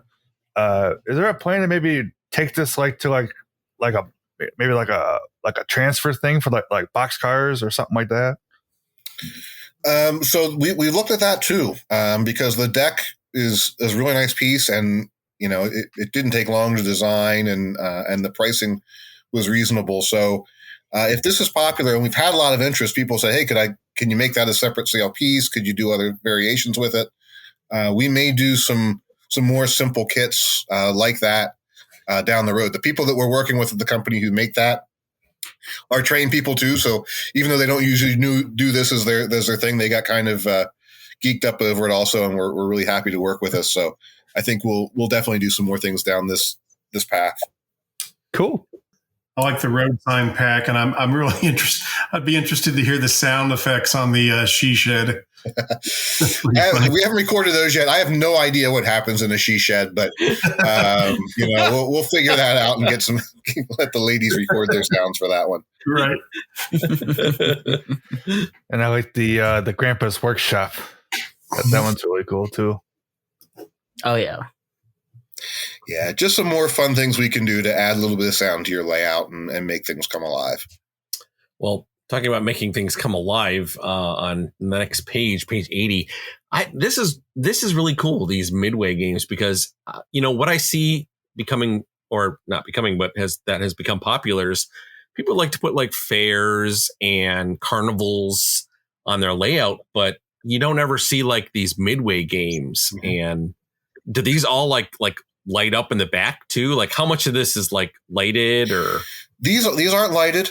These are pretty basic, but if you wanted to add a light in there, like the peel and stick lights that we produced a year or two ago, or just some simple small LEDs, I mean, it would be absolutely nothing to pop some lighting in these without without anything to it. But you do get the 3 figures with each. So you get 9 painted figures in here, the 3 different games. For a while, we were going to do these individually. I said, no one's going to want to buy just one of them. You need a Midway's got to have multiples of these. So we saved some money on the packaging. We're able to bring the cost down a little bit by offering them in a bundle, and felt that was really the way to go. No, I think those will definitely be popular. People like to throw those in their little carnivals for sure. Mm-hmm. Is there a chance to see like a redo of like the back in like the mid 2000s? You guys did the Ferris wheel and the carousel and all that. Is there a plan to do any of those again? We do not have a lot of the tooling for those any longer. No.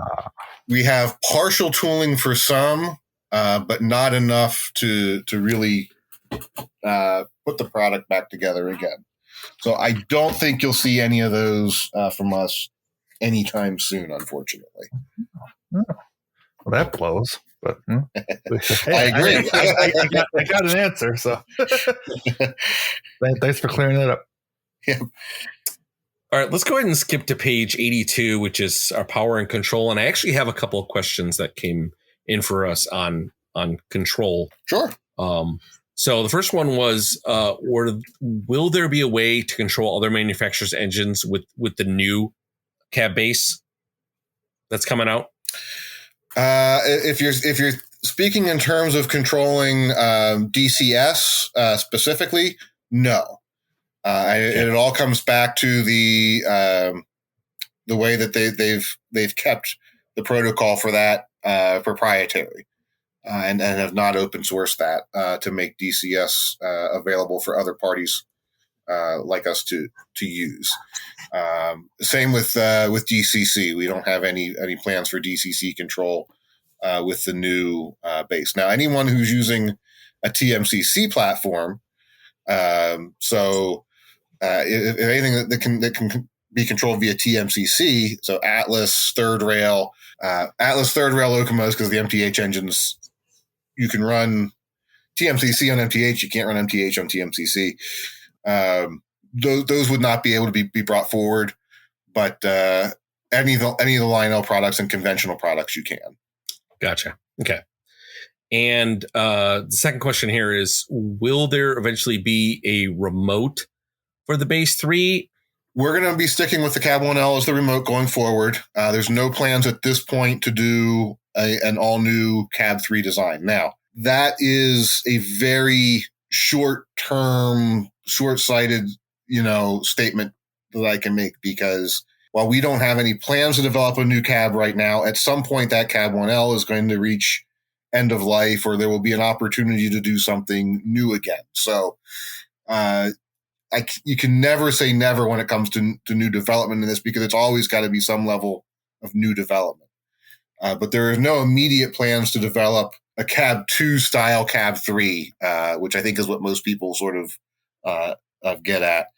And where we see things going in the long term, the more digital mobile platform of smart devices actually gives us a lot more freedom and options for things that we'd like to explore that might not be possible with the more traditional handheld remote. And actually, we have one last question, at least from the notes that I see. And it's actually a personal question for you. And Ryan, what's your favorite item in the catalog? And this is kind of like an A or B question. Either one that you worked on creating, or one that you're most likely to actually get for yourself. That's a hard one. And not hard one because there's nothing. It's a hard one because this one, there's so many that have a connection in there to me some way or somehow. And none of them absolutely stand out as that's the one. But I really, the Cumberland Valley set hits close to home, just from the locale of the set portrays the 520 and my time at the Railroad Museum. The Billups Crossing was just such a fun one to do, and such a fun experience, to learn about it. And I really enjoyed every step of the process there, watching that one come to life in relatively short order, but watching that project develop. So I really love that. Those would probably be two that sort of jump into my mind the fastest, just from a personal connection to them. But at the same time, there's just some other great locomotives and paint schemes in here that I really love too. So Dave and I are both struggling a lot with employee orders on this one. I put way too many tunnel motors in for Dave's budget, and I just put too many good things in here for mine too. That I always love the brass hybrids just because I love the high level of detail on them. So that's a tough choice. 89, always my favorite engine at Strasbourg, so I really love that one too. This is a hard catalog to pick one favorite on for me, which I guess is a good thing, good problem to have. But yeah, overall, I think it's a very nice C2 catalog and a great way to start thinking about 2023 production. And some more great surprises that'll be right around the corner. Awesome. Fantastic. And I'll go ahead and open it up to the floor if anybody else has any more questions for Ryan before we close up shop here. I think I'm good.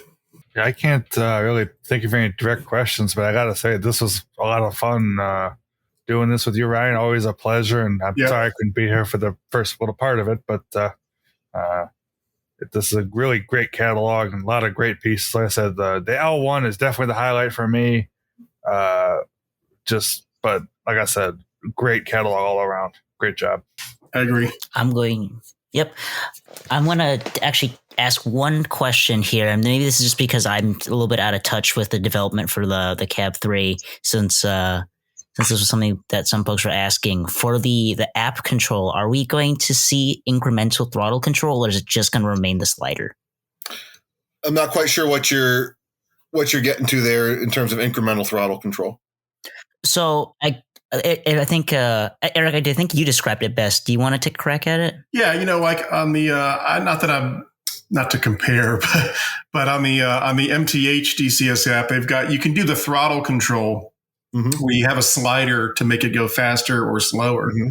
But then they also have little arrows so you can increment in little miles per hour. Okay. Yep. I gotcha. Yes. Right now we do have that. The last renditions I've seen of the app still have those style buttons there as well. Basically, the way the app is set up, it sort of has two sides to it. And you swipe left or swipe right to go from either a more basic app that's very similar to the LionChief app we have now, or you swipe the other side and you've got an app that looks, again, not to make direct comparisons, but in broad sweeping terms, something a little bit more like our iCab app had in the past, where if you could do it on the legacy Cab 2, you'll be able to do it on the app. And a lot of it's about manipulating the screen so that the features that you want most often are most conveniently located for you on there. We've tried to keep some things relatively similar to the way they've been in the past, just for familiarity. But then on the other hand, there are some options when you go to a new platform and a new device to where you can make things a little bit more user friendly and ergonomic. Why not? So there's still a lot going on the app side. And Dave will be doing a lot more demos of that as we get through the rest of this year. But definitely, you won't be. It's not just the slider on the side. Okay, there. yeah. If you want to get more precise, you certainly can. Yeah, I think a lot of people were wondering that because it's fun to just put your engine at a speed of 1 and watch it creep down the rails, and it's a little hard to do that with the slider sometimes. Sure. Yeah. And the scariest part for a lot of folks, myself included, when using app controls for whatever manufacturer, nothing scarier than when your finger slips with the slider and your engine goes zoop. Right. So it's definitely something I've heard from a lot of folks is a make or break thing. But to hear that you guys are including it is a very, very welcome response, and something that'll make me more open to the Cab 3 as well. I had a question on the Cab 3. I don't see it on here, and it was not included on the iCab app. Is there going to be the record button to do the recordings? Oh, yes. Actually, that's one of the features that should see more expansion as we do further development on this, is the greater capacity for longer recordings and that type of thing. Sweet. Awesome.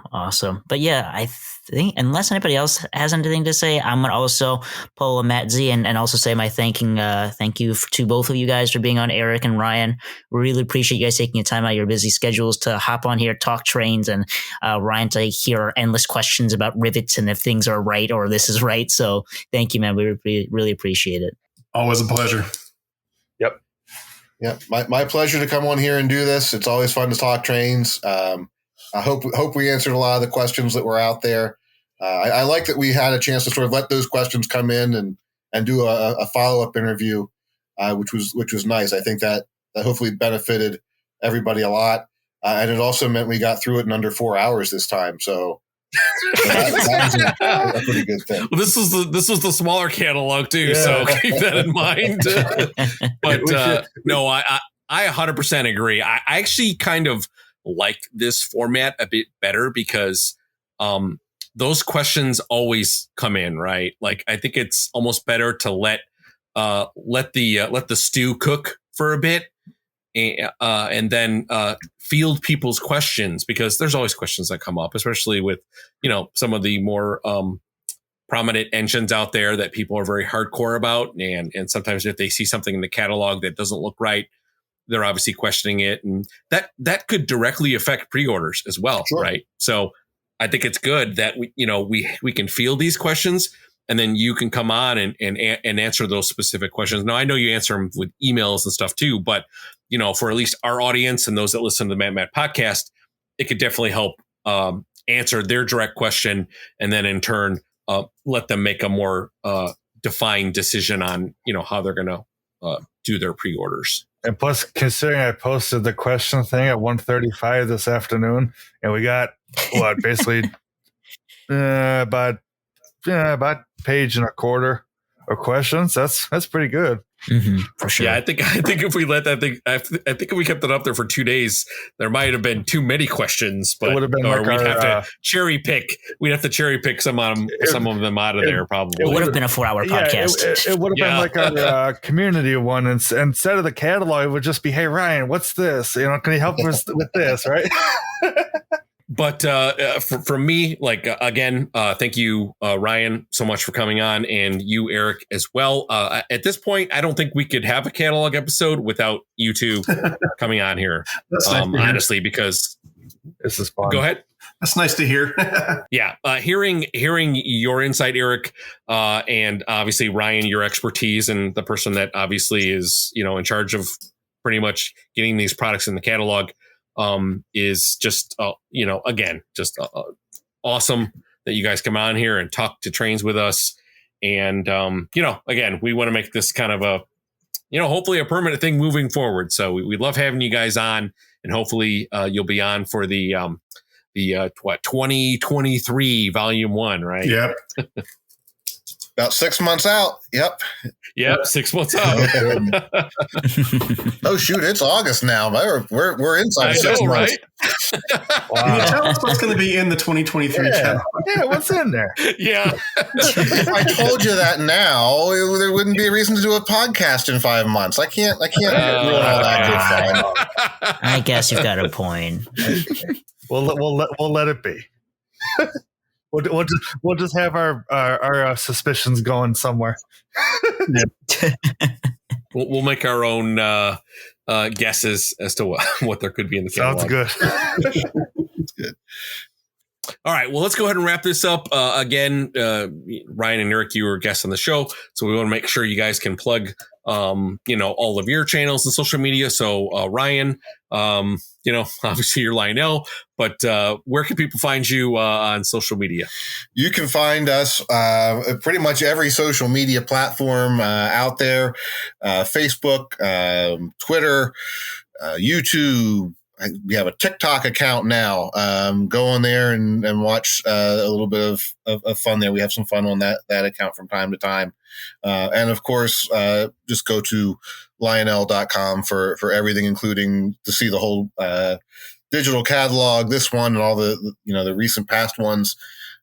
If you have any questions, highly encourage everybody to either give us a call at 1-800-4-LIONEL or send us an email at talktous@lionel.com. Those all go to the central call center, and the team there diverts them as needed. There are folks who reach out to me directly, and that's perfectly fine. I'm always happy to answer customer emails, but I do like to recommend you use the central hub, because I still see those questions come in, and it gives me a better sense of repeat questions, and also allows them then to have an answer each time too, so that the answers get back out more frequently, and we sort of centralize that hub. So please use that service, and it's what we have there for you. The staff is great at trying to answer those questions. Catalog time's always a busy one for them, but we also get handwritten letters from time to time. You can mail things into us as well. It's always fun to get old-fashioned fan mail. If you can't write, you can always draw a picture. Wouldn't be the first time I've gotten pencil sketches of something you'd like to see in the next catalog. So feel free any way you can to get us a message. We love hearing from everybody. I can't really emphasize that enough. Coming on here with you guys tonight, seeing people at the shows now that we can get out in public more, even getting the emails, whether it's a question, whether it's a concern or a compliment. We all love trains. I love trains. This is a great job, but we do it to make people happy. And if I'm making your lives more happy and you're enjoying what we're doing, and giving you a hobby and giving you a pastime, the same one that I enjoy, that's the best reward ever, is seeing people happy and knowing that you had a hand in making that product that made that happen. So please, anytime, feel free to reach out with questions and requests. I can't always give you an answer, but I'll always tell you the truth. And even if the truth is I can't tell you right now, but always happy to hear from people. You're never a bother. Fantastic. And Eric, where can people find you on social media? Oh, the usual places. You can go to ericstrains.com. That'll link to everywhere, but I'm on YouTube. Eric's Trains is the channel name. On Twitter, on Facebook, on TikTok, and pretty much everywhere. And there's also a store if you want to buy Eric's Trains t-shirts or something like that. You can get to the store by going to my website, ericstrains.com. Excellent. Johnny, how about yourself, sir? You can find me at Audamus on YouTube. That's AUDAMUS, where you'll find me screaming at inanimate objects, getting hit in the face with boxes, and occasionally I'll be your favorite yearly YouTuber. York video is going to be coming up soon with the upcoming York show coming up. And guys, train vlogs are back. I actually recorded one recently with my buddy Roman coming to Chicago. So if you want to see myself and Matt R making a fool of ourselves around the Chicagoland area and running trains, definitely check that out. And then you can also find me on Facebook and Instagram at Audamus_trains. I just got a new camera, so you'll actually see me posting for once. And last but not least, you can find me on the Matt and Matt Discord server. I'm usually in the chat making jokes at Matt's expense. Guess which one? And you'll also find me in the voice chat, and you can talk trains. So come on down. It's a fun time. Let's talk. Matt Z, how about yourself? God, it's not scripted anymore. It changes. Which one? I don't know. Maybe both. All right. You can find me on YouTube under Matt-Trainlover9943. Facebook under the same name. Instagram is Matts.hobbies. And also on the Discord as well. Having fun there and talking and whatever. But always a good time. So check out there. And you can find me on YouTube at West Chicago Monterey Road. I'm on Facebook under the same name. And you can find me on Instagram under WCMRR. And of course, a big thanks goes to, of course, our listeners of the M&M podcast. We do this podcast because you inspire us to keep making episodes, and we will keep making episodes as long as we have people listening to us. And sometimes we ramble on, but we appreciate everyone's ears and again, and all the support and all the reviews and feedback. Again, folks, if you have a chance to leave feedback for us, especially like on Apple Podcasts or any of the other social apps that you can leave a review on, even on Facebook. Just, if you can, just even leave us a small little blurb like, thanks for the episode. You can always join the Discord server as well and talk to us there. So I just want to wish everybody a wonderful night. Take good care, everyone. Good night, everyone. Thanks, Ryan. Thanks, Eric.